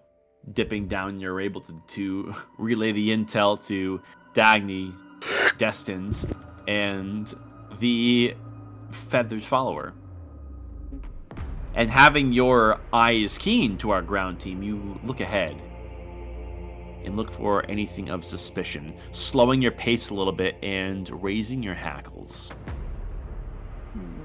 You would spot within the mostly dark forests with the occasional ethereal gleam, there's something of a light source that is up ahead. A bit of an oddity in the otherwise dark forest. Continuing forward on a slower pace, you would crane your necks and you would see that there is something of a clearing. A small little opening, about 30 feet in diameter. At the center of it is the source of the light. There is a tiny little vine that is sprouted out of the ground in a relatively low, grassy field. This vine is producing several very large berries, about the size of your average human fist, that are glowing this golden yellow. In Nadira, spotting this yourself from an aerial advantage, you would recognize, very strangely, these are good berries. Berries? Good. Good? Bunnies, bunnies, bunnies, bunnies. I I drop a little lower to kind of get a better view of kind of that whole area to see if there's more that are like it. More sections, so. I should say. And you would look and you would see that there's nothing of the sort. It's just by itself. This is a druidic practice, and you know that for a fact. This could be a sign of the recon team. They could be druids, given their scouting nature. They never specified. That's suspicious. Yeah, I'll stay on path with ground team. Okay. I'll stay And for level the with ground them. team, this would be in the general direction of your trajectory, and you do see this. You are able to recognize those are druidic goodberries just sitting there. Yeah, I don't But- trust that at all. Like, are they glowing the same glow as when we first encountered Starfallen?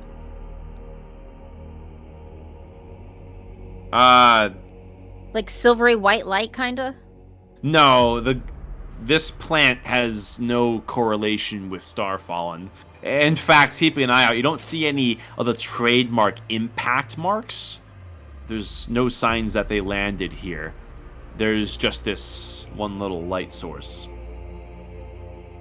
With the Feywild thing that this location is known for, I fully say that we just completely ignore that. That is not something to be trifled with. No matter how curious it is. Yes. We should keep going, see if we see any signs of that patrol. Alright. Is everyone opting to give that anomaly a wide berth and just keep going forward? Yes. I believe so. Okay. Go this.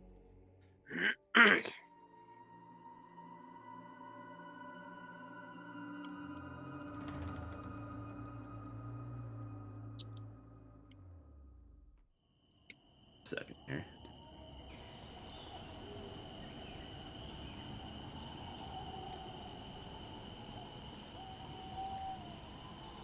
The birds. Continuing forwards and ignoring that strange little curiosity, you would continue forward. There's a series of cliffs that are interrupting the forestscape. There's that familiar ethereal blue wisping of aura that is permeating through the canopies, which both the ground and sky team can see. And as your steed picks up pace, you would notice every so often from the ground team, there is an unsettling rustling of leaves. Sometimes it's coming from the ground, sometimes it's coming from up in the trees. But when these curious little rustles happen, they're actually not little at all. It's fully grown trees being jostled in some way.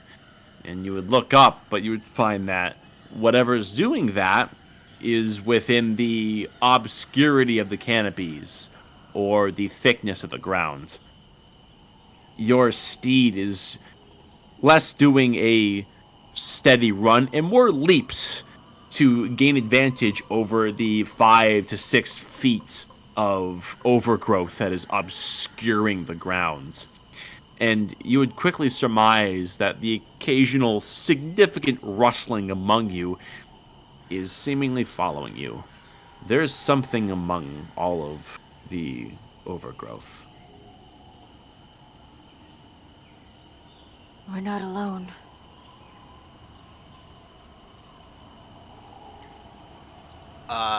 Because I can see through my familiar's eyes, can I just have Jawl keep an eye out, like follow the rustle, like specifically be looking at it as he's going around so that I know if like it decides to pop out for whatever reason or something like that? All right. Have your familiar roll perception, as it would careen off to try to discover the source. Eh, Oh, it could be see. better. Oh. What's its AC? 13. Let's see. Uh-oh. Oh god. Oh.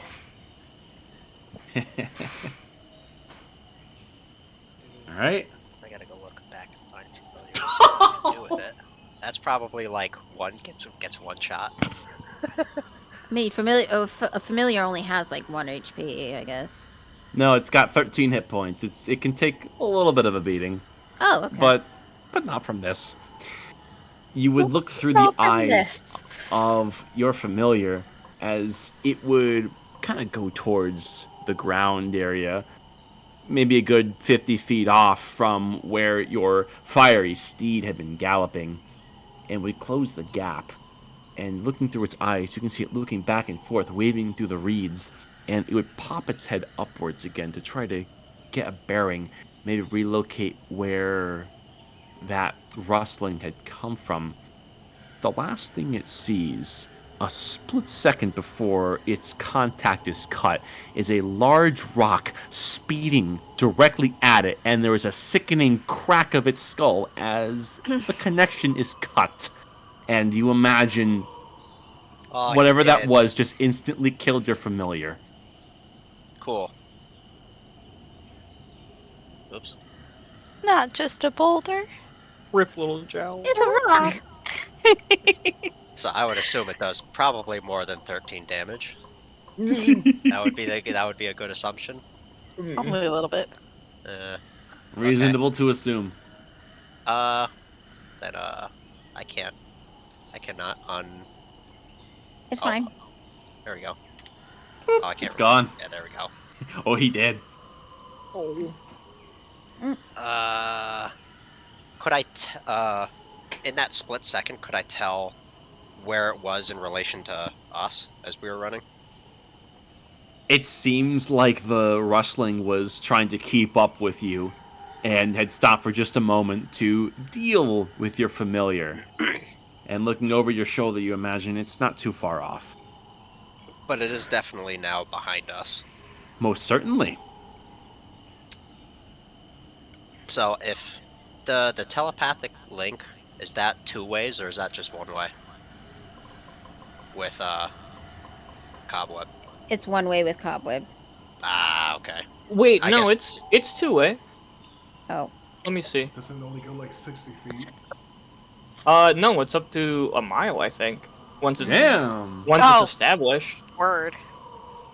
If it is 2-way, I want to let them know that we are being followed by something, but then otherwise, the Dagny and the Harpy, I want to tell them that we're actively being followed, and it has, I guess, a sling or something. Either that or just threw a rock real hard. Wasn't a small one either. Oh, it was, okay. Yeah, it's definitely not a sling then. I It just imagine the Harpy's chucked a having rock a and blast killed my in familiar. Mr. Bones' wild ride here in the cart, especially with the leaping beast. I fully expect to see the Harpy like bouncing around like a dog in like a van with a slippery floor. There's the occasional mound or rocky go off of which jettisons you completely out of the cart before you have to flap to land back inside.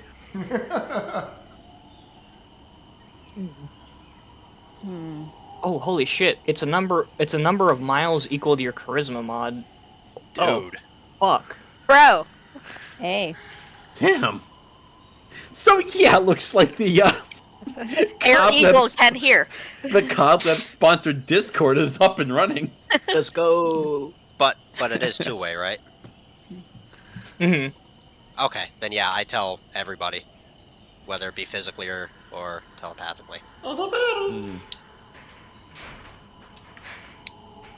What do we do? I mean, if we're actively trying to investigate this thing with, I say we just keep going.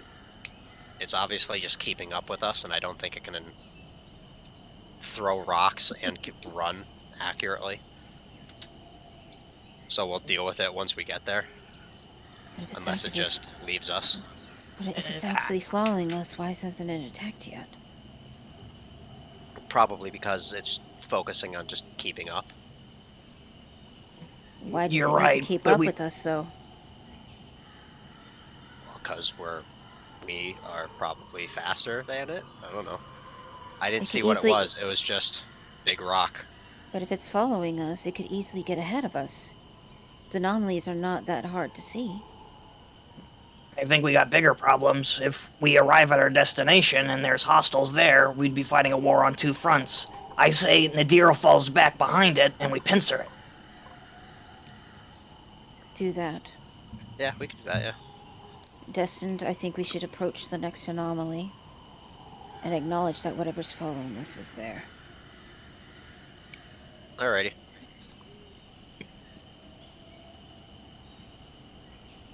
Okie dokie. Oh, get off my mouse, cat. Get off. Cut! Continuing forward. Let me get rid of this. There you go.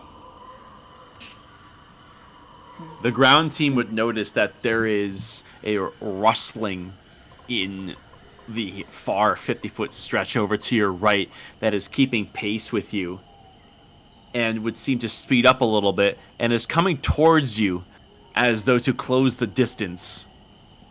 How are you reacting? If you stay on your current course, it will collide with you unless you veer off to the left. I mean, I want to do like a sort of a... I would like to use prestidigitation to kind of use like a pocket sand thing. But instead of like pocket sand, I just wanted to do like a shower, the shower sparks effect. Pocket sparkles. Mm-hmm. Glitter his ass. You want to glitter bomb him? Yeah, I want to do a glitter bomb. I'm all for glitter bombing. If that's the case, Bear in once mind, it gets... this is 10 feet, and it's closing from 50. Oh, if it's 10 feet. Prestidigitation Oh, is a the 10 range foot of that. radius. Okay. In that case, I actually, instead of prestidigitation, I'll do frostbite. Pocket ice. Oh, cool. And if could I use my action to have the steed do an action, or could both happen? Yeah, the steed moves on your initiative, so yeah, you could do that. And if B-Man To allows. direct your steed to do something while riding it, that does take your action. Because it's a controlled steed. Jesus, that was max damage. Oh my god. So All then, right. if that's the case, once it gets within that 10 feet, or, well, once it gets closer, if the frostbite misses or whatnot, I want to have him do the flame lash with its tail. Just the gout of fire. Oh, it probably misses, god damn it. I guess if something attacks us, I'll scream at it with vicious mockery. Alright. I mean, Now, you cast out your frostbite, you would see it go out and would singe the edge of many tall lichen, but there's nothing that seemingly becomes of that. You would see the tail of your steed roll up and would slash widely, igniting a few pieces of plants, but nothing becomes of that either. This, whatever it is closing the distance once again. It's about 20 feet away. If you don't veer off, it is going to collide with you. Are you going to allow it to intercept, or are you going to try to veer away? Here, you know what? This might be stupid, but I want to have my familiar keep going, and I want to leap off to try to, like, collide with it in midair, since I'm the big guy. Jesus. The cannonball. So you're leaping off to try to just... Basically, if it's going to be leaping at us or charging at us, I just want to, like, leap directly at it, too. To try to... Yeah. Okay. Alright. If I can attack, too, I'll do that, but otherwise, just... We'll consider this collide your with it. action for the time being. There we go. Alright. Go So do that, this. You keep going. It's only a matter of time now before it drops the distance. You can see as it's happening, there's a few clouds that are parting and some moonlight is beginning to shine. That is streaking through the canopy. It's whatever this thing is. And as it begins to close the distance, you hear the pounding of limbs against ground. And whatever this is quite big. Bigger than your fiery companion. As you get ready, it's within 10 feet, and you would kick off and go for a aerial maneuver to try to attack whatever is pursuing you. Go ahead and just roll acrobatics, and if you intend to accompany that with an attack roll, make that as well. Okay. And then I guess since I have multi-attack, I'll do 2 if possible. Unless I only make 1. You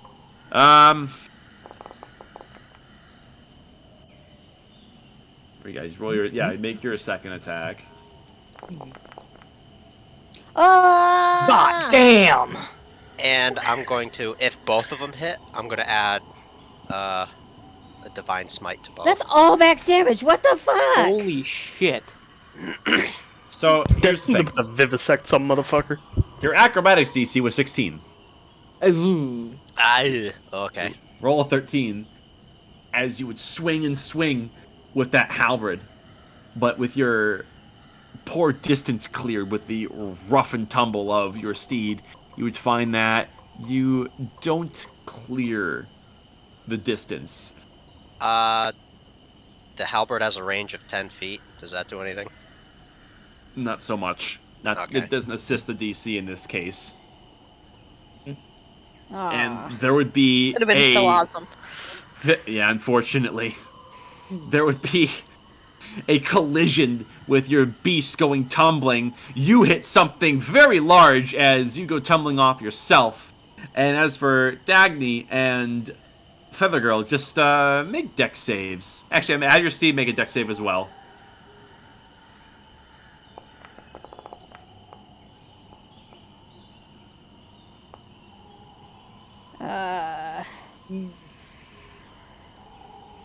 There we are.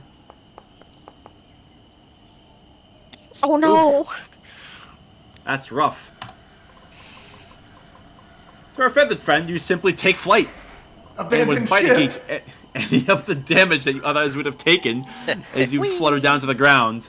As for Dagny and the steed, they are not so lucky, as they take a grand total of 10 bludgeoning damage as they would rough and tumble onto the ground and would go prone. Give me a second. I need to refresh my connection.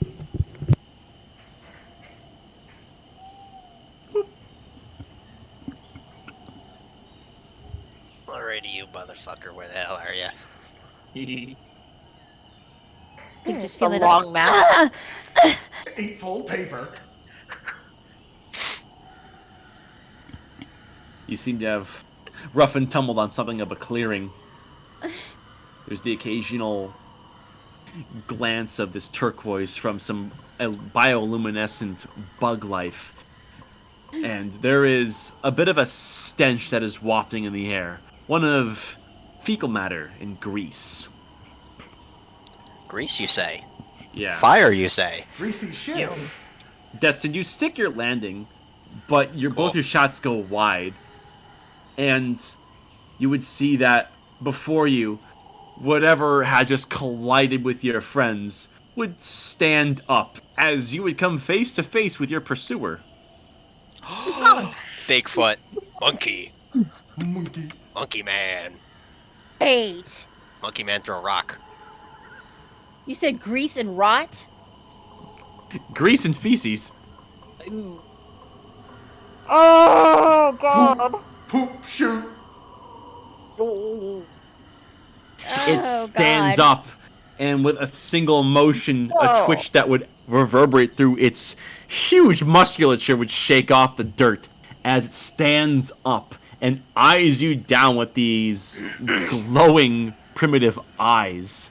As you can see its nostrils flare as it moves its head in a bit closer to you and is giving you a very studious sniff as it is trying to make sense of you. It has something of a small, it's like the piece of a tree, almost a tree trunk in its hand as something of a makeshift club. Bring it on, Big Stink. I don't think I'm on the right sheet. No, you're not. You didn't fucking load with everybody else. You fucking abandoned me! Good. You reloaded at a really bad time. It is not my fault. Yes, it is. There it is. Yeah, It is. technically it is. You did reload. I blame Amazon. Hey. You like tactically chose the worst time. We fucking switched boards after like an hour and a half, and that's when you did it.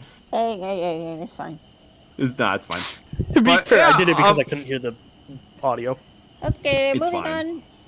Actually, I gotta As for the for No. Dagny and the feathered friend, in whatever state you're looking in, you look over to Destin and see that there's a very large creature that is studying him very intently.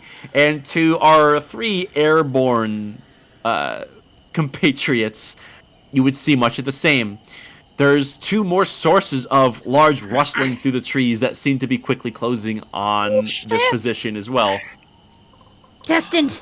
Big Don't monkey. look it in the eye. They'll take it as a threat. Don't make eye I mean, contact. technically, isn't it already like staring at me in the face? But if you stare at it, it'll take it as a challenge. I mean, I can't close my eyes. Look down! I'll look. Well.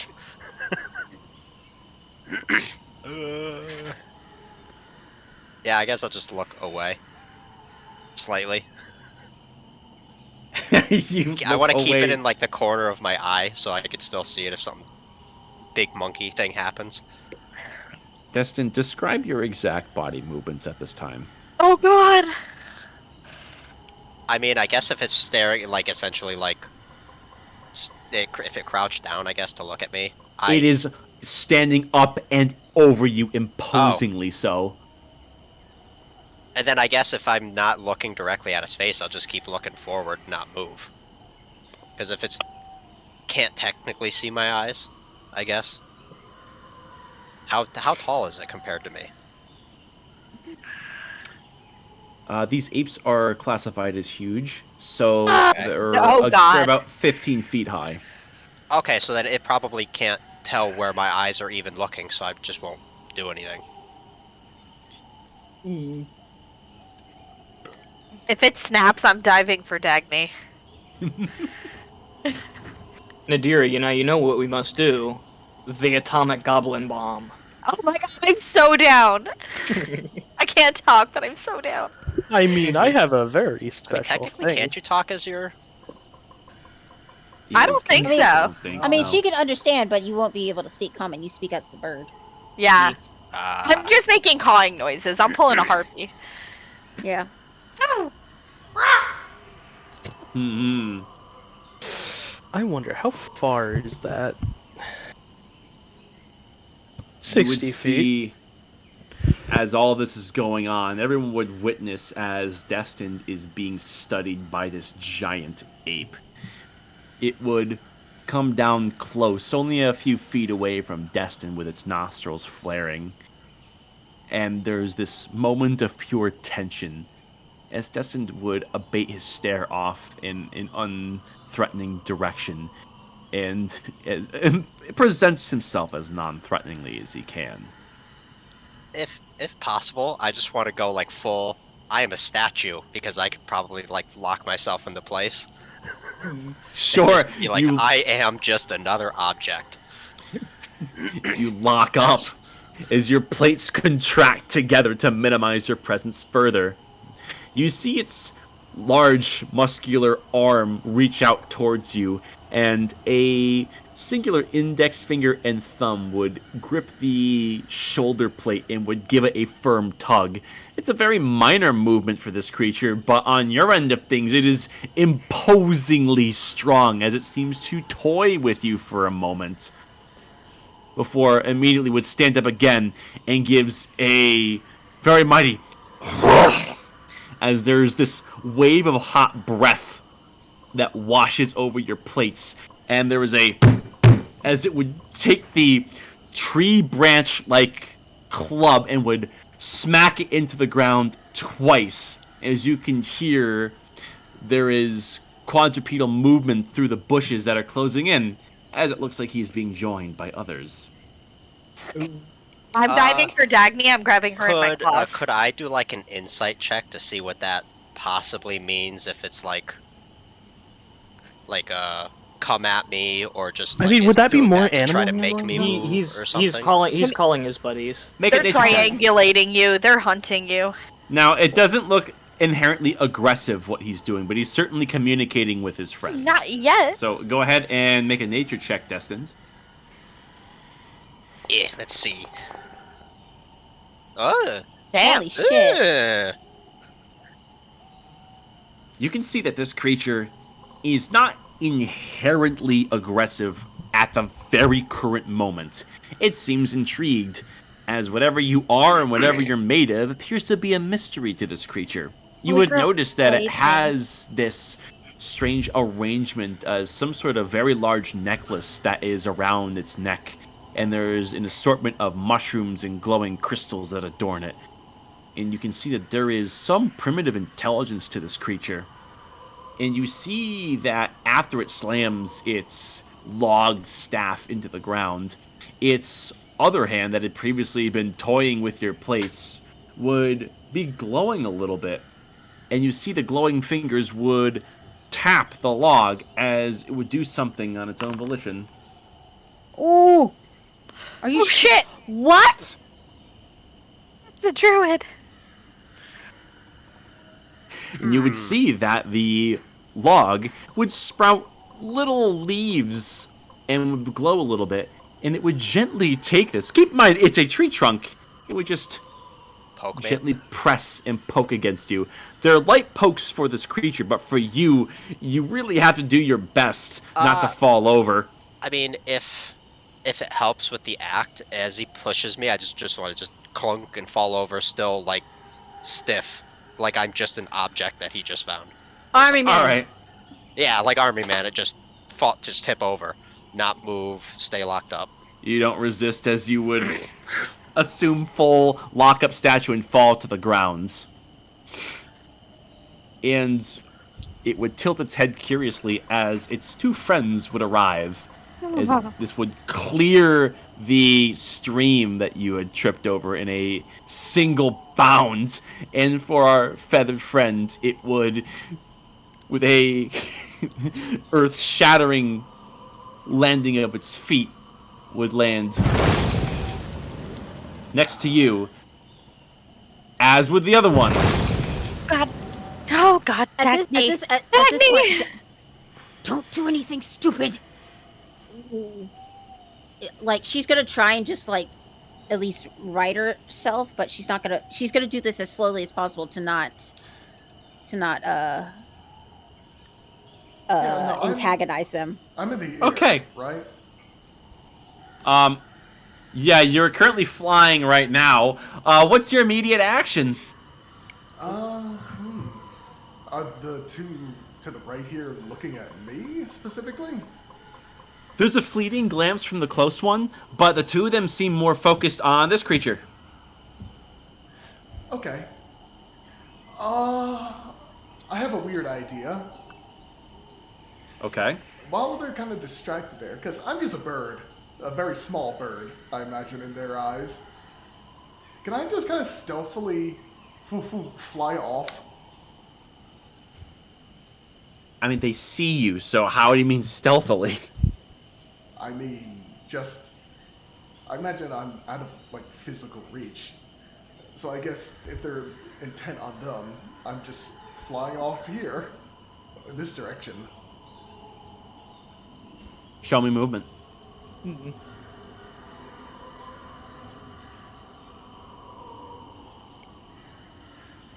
All right, right there. Yeah. You do so. and you begin taking flight away from the action, as you would see this one's head would quickly snap on an axis and it would jump over the grove again and would land again. Not taking its stare off you this time. Stop moving! Nadira, let me down. I can't even say, are you crazy? Let me down! I mean, you could just. I mean, if you're on her back, you could just jump off. I'm like 120 feet in the air. Yeah, but turn Okay, big we ball man as he crush jumped. No, other I'm big kidding. man. Okay, Oh, I'm gonna God. slowly glide down to like this, like the tree we're currently like sitting on top of.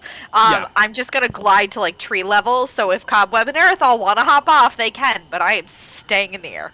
But I'm watching Dagny, like watching. He's just down the tree. I'm just gonna whisper in Nadira's fucking ear holes, cause bird. Burb.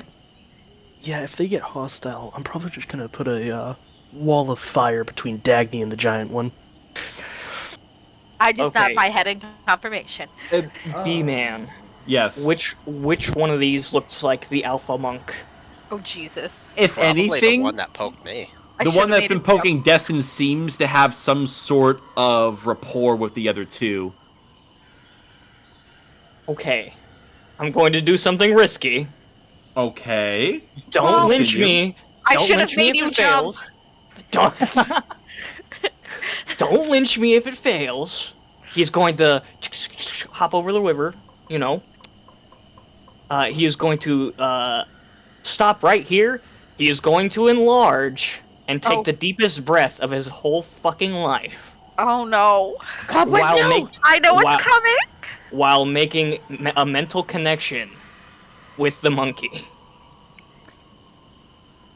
Oh my god. You're actually doing this. He's Okay. going to rip open his shirt, drum on his chest, and both out loud and in the monkey's mind. You cut Blowing out. your mic. Yep, the mic cutting out I think is what makes it good. Yeah, that's what's up. That's how you know it was powerful. So you're just like screaming in its mind?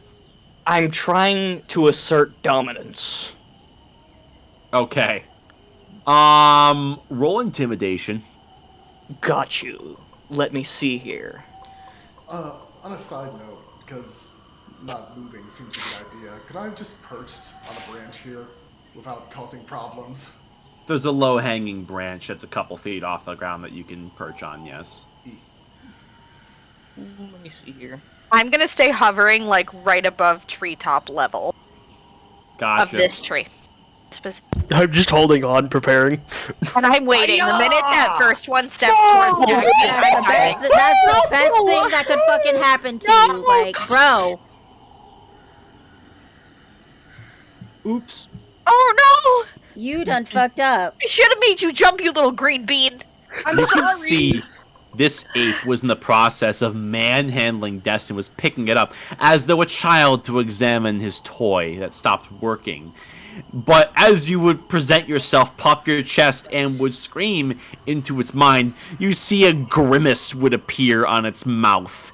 As you see it would lazily discard the uninteresting Destin. Destin, you kind of splash into the grove a little bit as I'm your good with that. Just your view is obscured by the stream. So you're sunken in a couple of feet.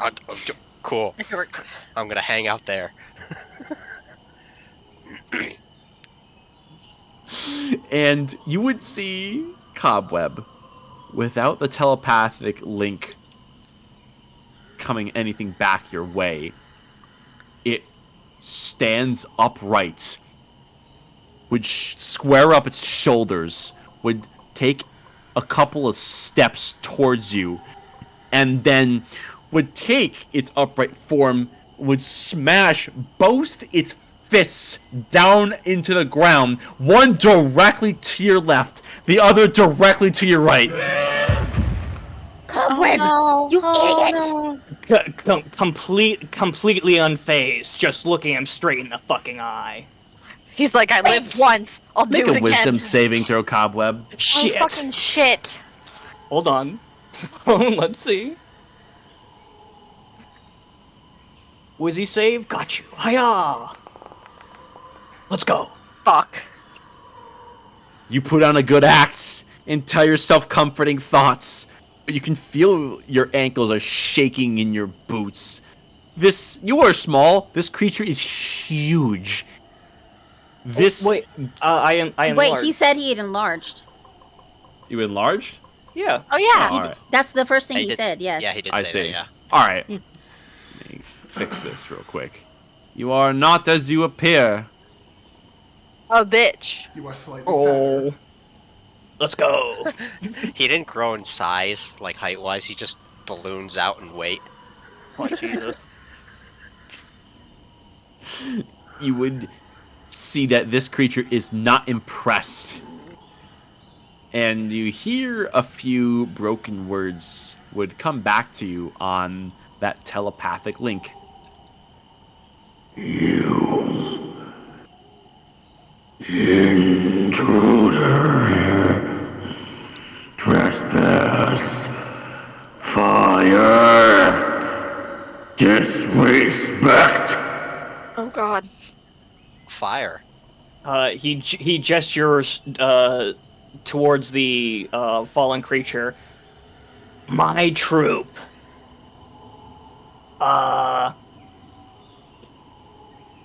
Well, we were unaware that we were trespassing. Just passing through. Didn't have to knock us over. Jesus Christ. Cobweb, what's it saying? Bring fire! We protect forest. You destroy. Destin the steed. So if I would assume that they're all not looking at me at all. So if I have to do some sort of hand movement to send my steed away, that they probably don't see it, especially if I'm kind of underwater. Yeah, And I I mean, just, you can't make sense of the conversation that's going on because it's between their two heads, granted, and Well- you're underwater anyways, so it's hard to come to that conclusion right now, but you can climb out if you want to start he acting did again. telepathically tell me that.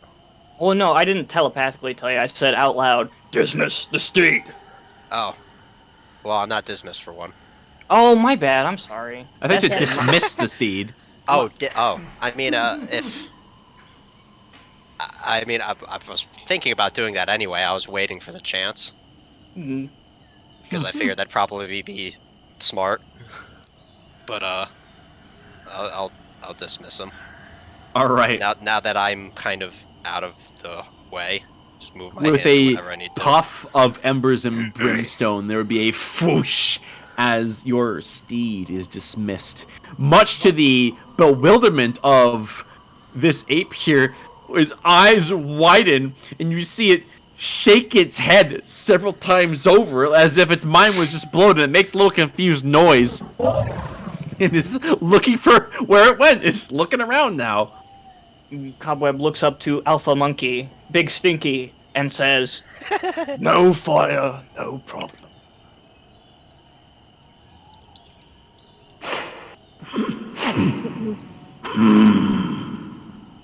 Fire gone. Good. Won't have to kill. Bruh.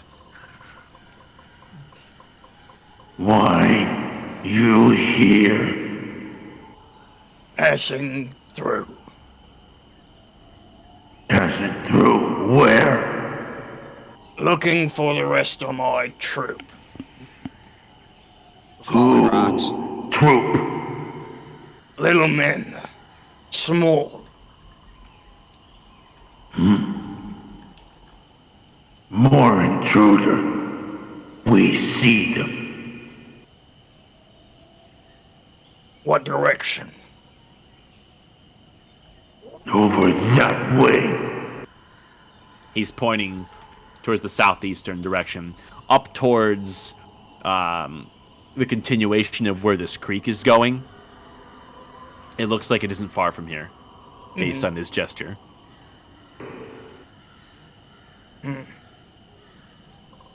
You seen any stone men? About as big as me. No stone, only flesh.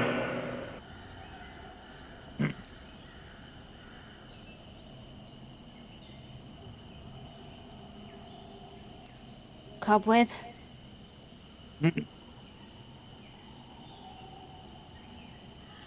What? Do. What's up?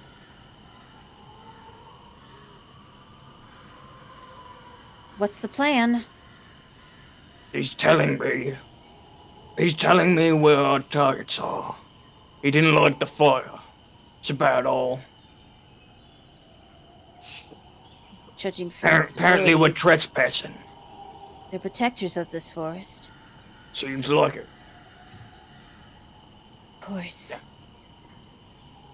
Cobweb looks up at him and they're damn big too. Holy shit. Okay. You see it would extend a pinching grasp once again as it would feel for your shoulder a little bit. And there's a bit of a passive sniff and it winces a little bit. You're not sure it likes your scent very much, but it's not aggressive inherently. You just appear to be judged in this moment. I like to say, off to the side in the branch I'm perched on, I'm kind of fucking with this monkey. How? I swear to God. no. I swear to Jesus. God. It's more so like at first we were kind of, I imagine, in a staring contest. It's looking at me, I'm looking at it. But then I would like cover my face with a wing and have like a changed expression, and I keep doing that and just going for different expressions. You're playing peekaboo. Essentially. What's your wisdom? Or your intelligence, Feather Boy? Just 12. I see. You would see there's an incantation Uh-oh. that would well up in its fingers as it attempts to do something to you. Oh God. Oh no. It would fail, Ah. given your intelligence score, and it would notice that what it's trying to do doesn't work. It would tilt its head curiously. After a while, it extends an arm and a finger, by example, as if to be invited to perch. Oh, I suppose I'll incite Monkey to see if we can be friends. If that's a All right. possibility. Roll insight. Hey. Hey. This ape is genuinely curious about you. You are new to it, and appear to be one with nature. Yeah. He seems like a friendly monkey, though he kind of stink a bit. I'll perch on his finger. Stinky finger. You perch, and the ape seems somewhat pleased and somewhat curious even further. As you are looked thoroughly, it would gently run through your feathers, almost prodding at you, and give you a little bit of an inquisitive sniff.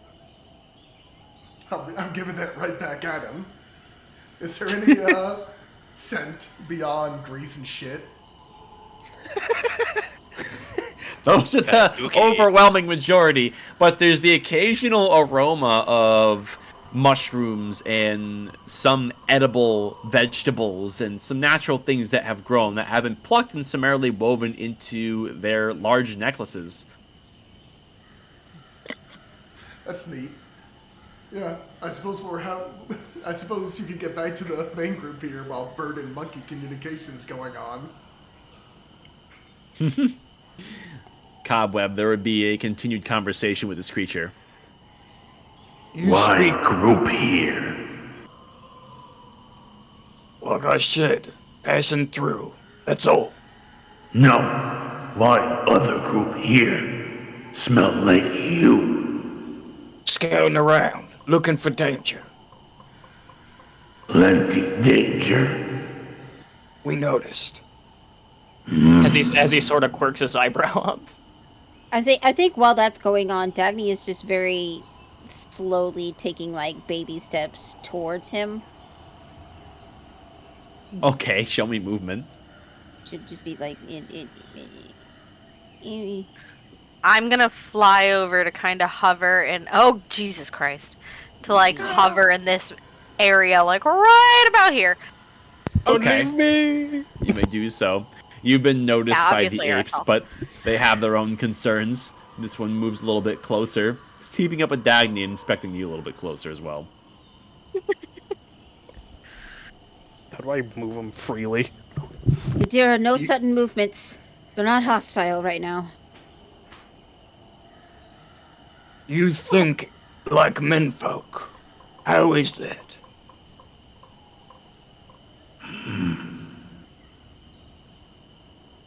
Apes, stronger together. Smarter Bullshit! together. You son of a bitch. They're making another movie. The Kingdom of the Planet of the Apes, fucker. You know what? Fair enough. We learn. I can see that. We learn from stone boxes made for little apes. Old.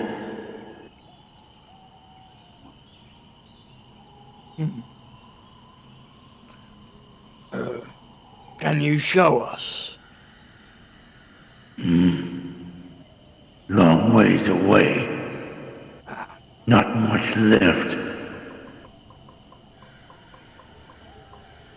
Cobweb, what's it saying?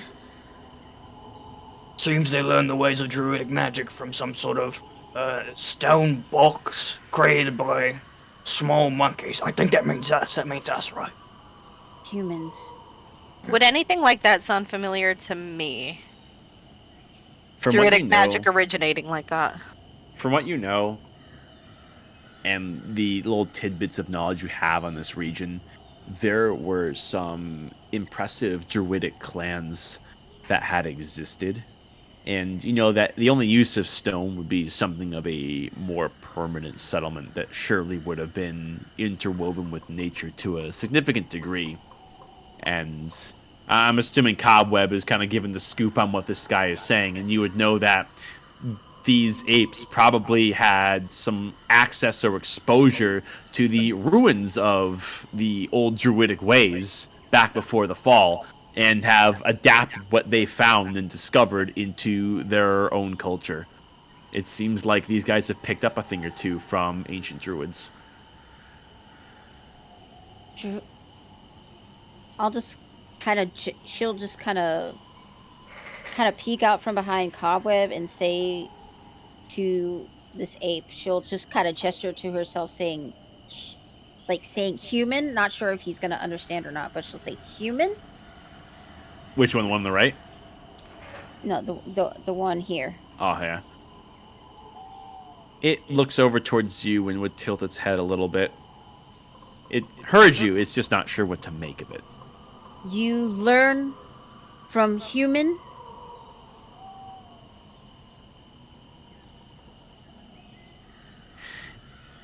There's a long stare. You're not sure if it's just not humoring you or if it doesn't know what to make of common. Perhaps that was not any form of language they picked up on. Okay, what can I do?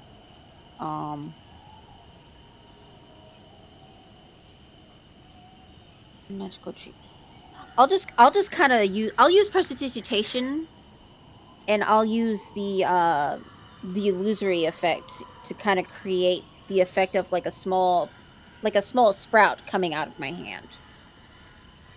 Okay. Do you speak No, you don't speak Druidic, do you? No, I don't. All right. Huh, I do. Silence bird. Eagles have no rights. I will wild shape you right out of the sky, Earthal. The little one wants to know if you're referring to people like her.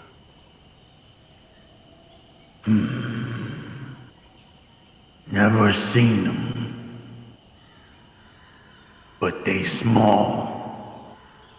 Small to fit in the little boxes. What did he say? He doesn't know. Never seen them before, but they're small enough to fit in the boxes. I don't know what that means, though. Ask him how big they are.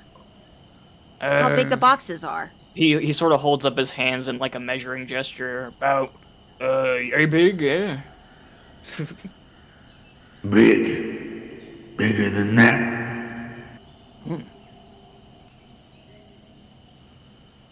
So, throwing this out there, could he possibly be referring to coffins, maybe? Like stone coffins, sarcophagi, or something like that? Based on the size that he's describing, no. Cobweb, just make a general intelligence check. Oh No. no! You got this, Cobweb. No, I don't. Don't Can I lie to me. assist him on that?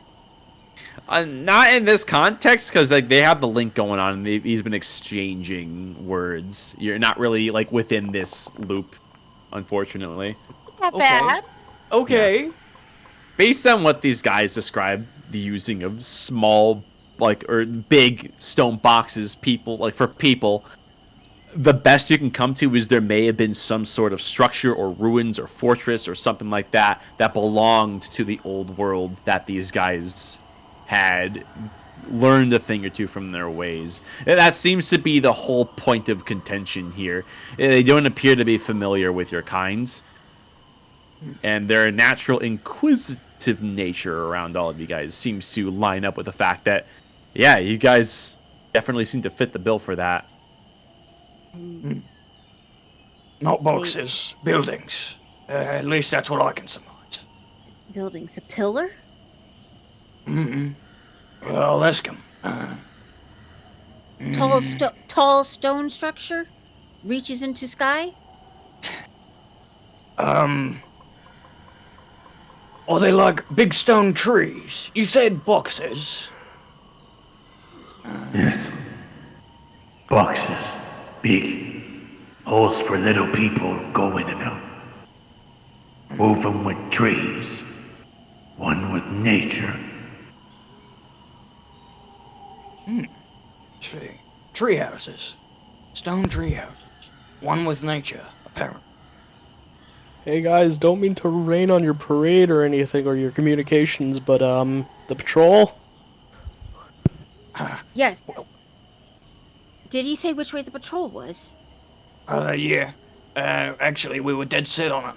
But it shouldn't be too much further. The only thing is, I don't know if they're gonna let us leave. I'll ask. So what happens now? You go. Find your tribe. Sounds like a plan to me, big guy. Okay. As he sort of head gestures for everyone to get the fuck out of Dodge. Yeah. Yeah, there's another pounding on the staff as he seems to be orchestrating an order to the other two. And the other ape would kind of toss you off his shoulder and would take a few steps back. The other one leaps across. And this one, looking over his shoulder one final time, would give a lot of you one final once-over. His eyes would stop on the giant eagle flying in place here before you can see him would twiddle his staff once again and would once again do this as you can see vines enrapture his tree trunk staff further and would clang twice on the ground. There's an inquisitive glare in his eyes, but ultimately he turns towards the other two as he too would leap as they all in unison would take stride and would continue directly south and would eventually leave. Alrighty, I unlock myself and stand up from the water. Hey Cobweb, why did they stop us in the first place again? They don't like the fire, apparently. Oh, it's a good thing I didn't cast that spell then. Yeah. We're going to have to be very careful with fire around here. Fair enough. Looking at the cart, is it just Monster Mash? Is it just fucked beyond repair? It ain't doing too good. It did the mash. The monster mash.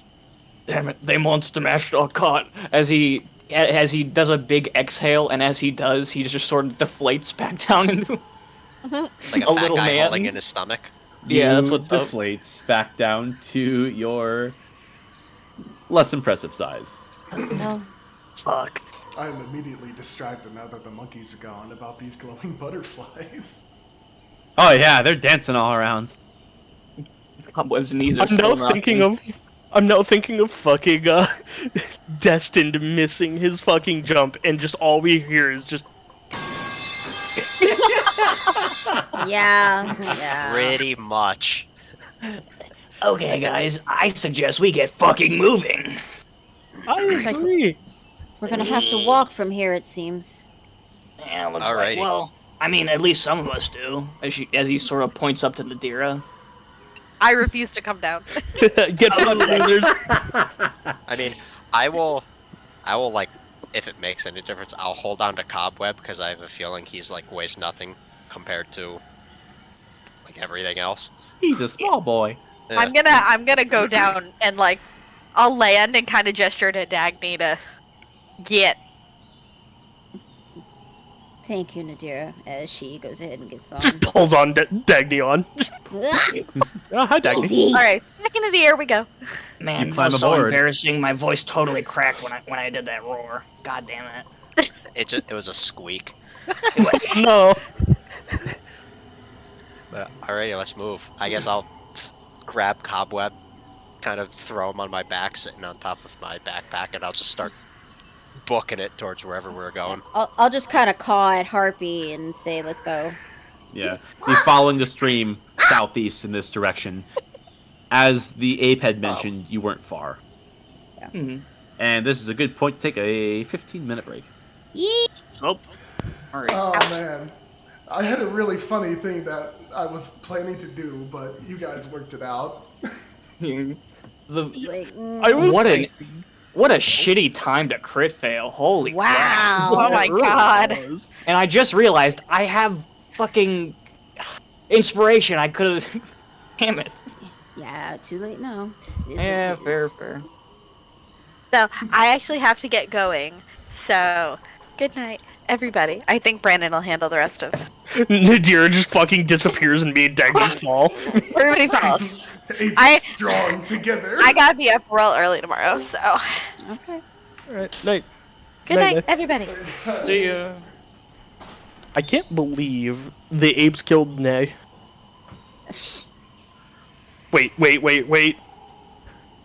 Hey, you dumb bitch! Jesus. Erethal's fantasy racism continues. Whispering in Cobweb's ear. I told you she was a high elf. Hmm.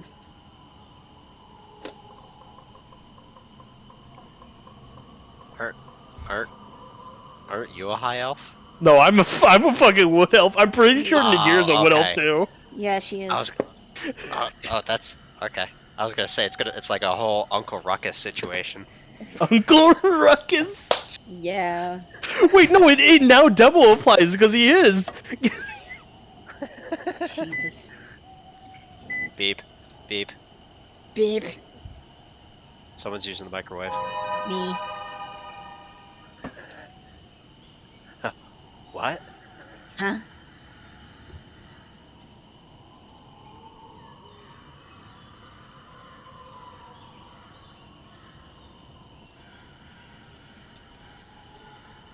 Meanwhile, Destined. I kind of wish it like both of those hit because I was going to put my highest level smites on them. Oh my god, you would have eviscerated them. Yeah, I know. You have second level, don't you now? Well, I think I've always had it. I don't think I have third level. Yeah, I don't have third level yet. I think. Yeah. Man, we think really it's came. leveled- Because it's- paladins are. Can't remember. We really I think came they here only like. get like. Spot I of think, tea! Give us your country. I think they only get up to like 4th level.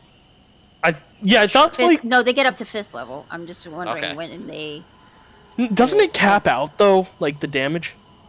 No, it just increases depending on the spell slot level you do. Yeah.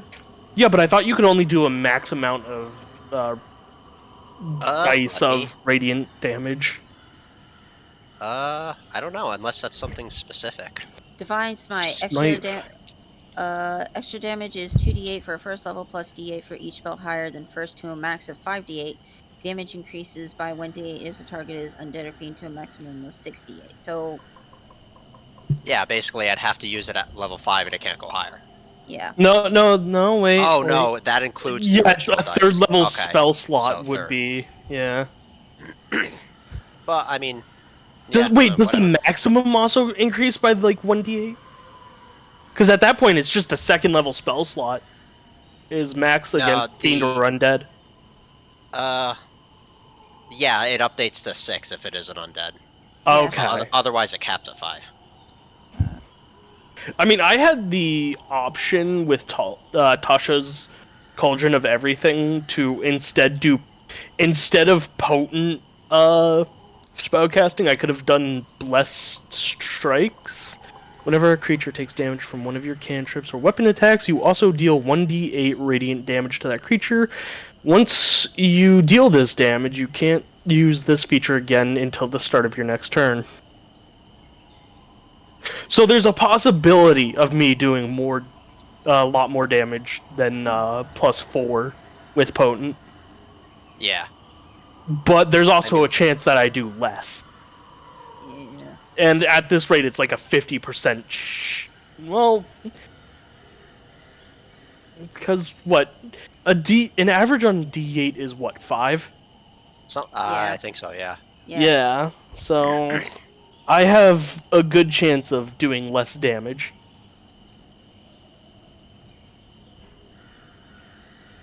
Because over half of it is, Yeah. less. But like everything that involves dice is just luck. Yeah. Unless you get them weighted die, you cheating little fuck. Well, I don't get weighted die. I just make sure the DM doesn't see it and just blatantly lie. I did my pong. Oh. Fuck, that hurt. Womp womp. Did you just... Yes.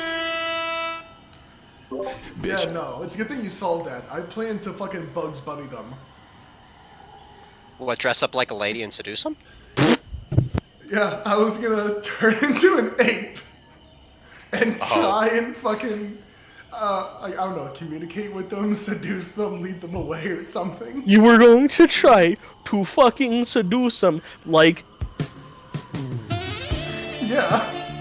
Like, I literally, like, the plan was the harpy was gonna, like, go around the tree trunk, polymorph, and then, like, an ape leg sticks out tantalizingly. But then, like, everybody else who's behind it only sees the harpy with just this giant monkey leg sticking out of it. Yeah. Something like that.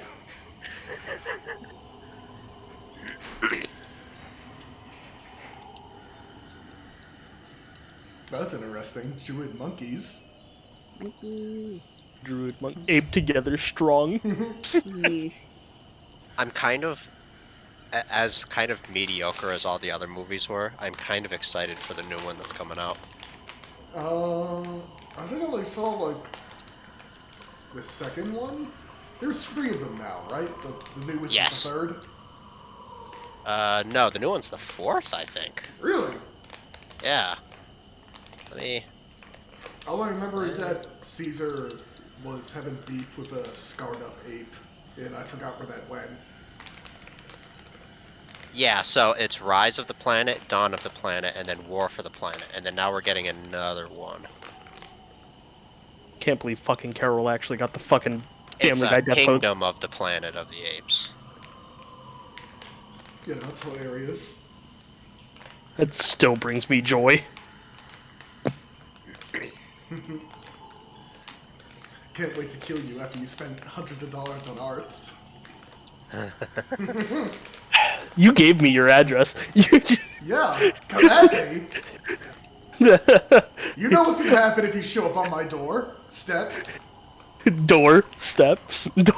Yeah, I'm just He's gonna present you gifts. I'm trying to get these fucking almonds, but they packed it in like it's fucking gold. Wow. What? Do you have like a little tin, or is it in a bag? No, it's in What a is wrong? plastic bag. What the fuck? You can't open. It's like tear here, and I tore there, and it didn't fucking work. You lying sacks of shit. Scissors. When scissors come into play. No, Yeah. I'm a man. I use my teeth.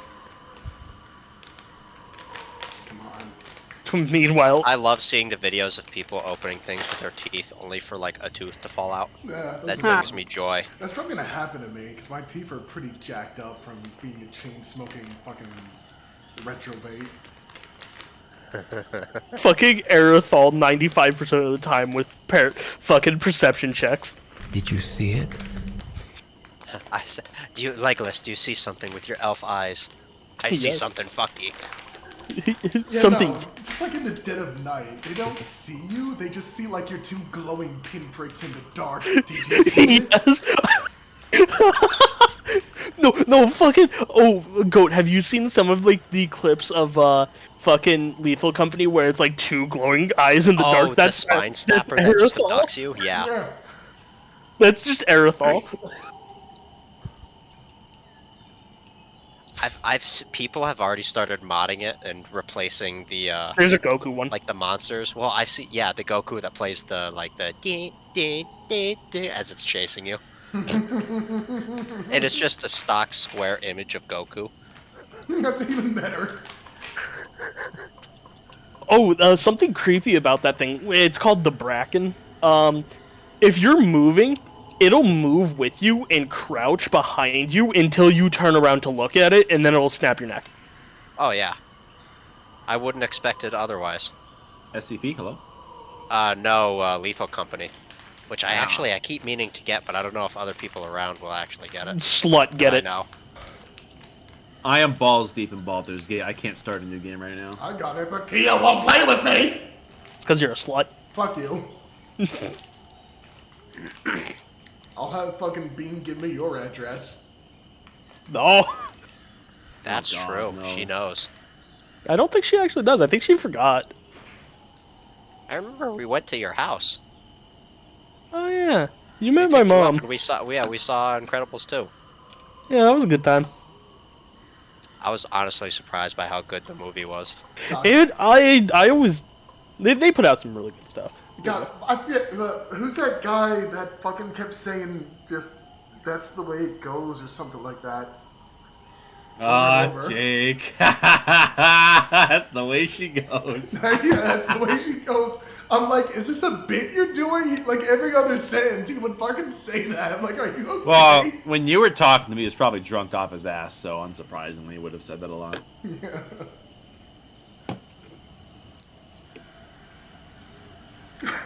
he was definitely drunk. He had that fucking glazed look in his eye. Yeah, I know exactly the look, particularly on him.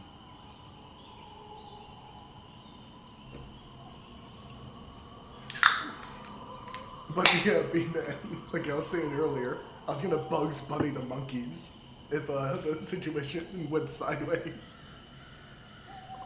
Jesus. Ape Lake poking out behind a tree.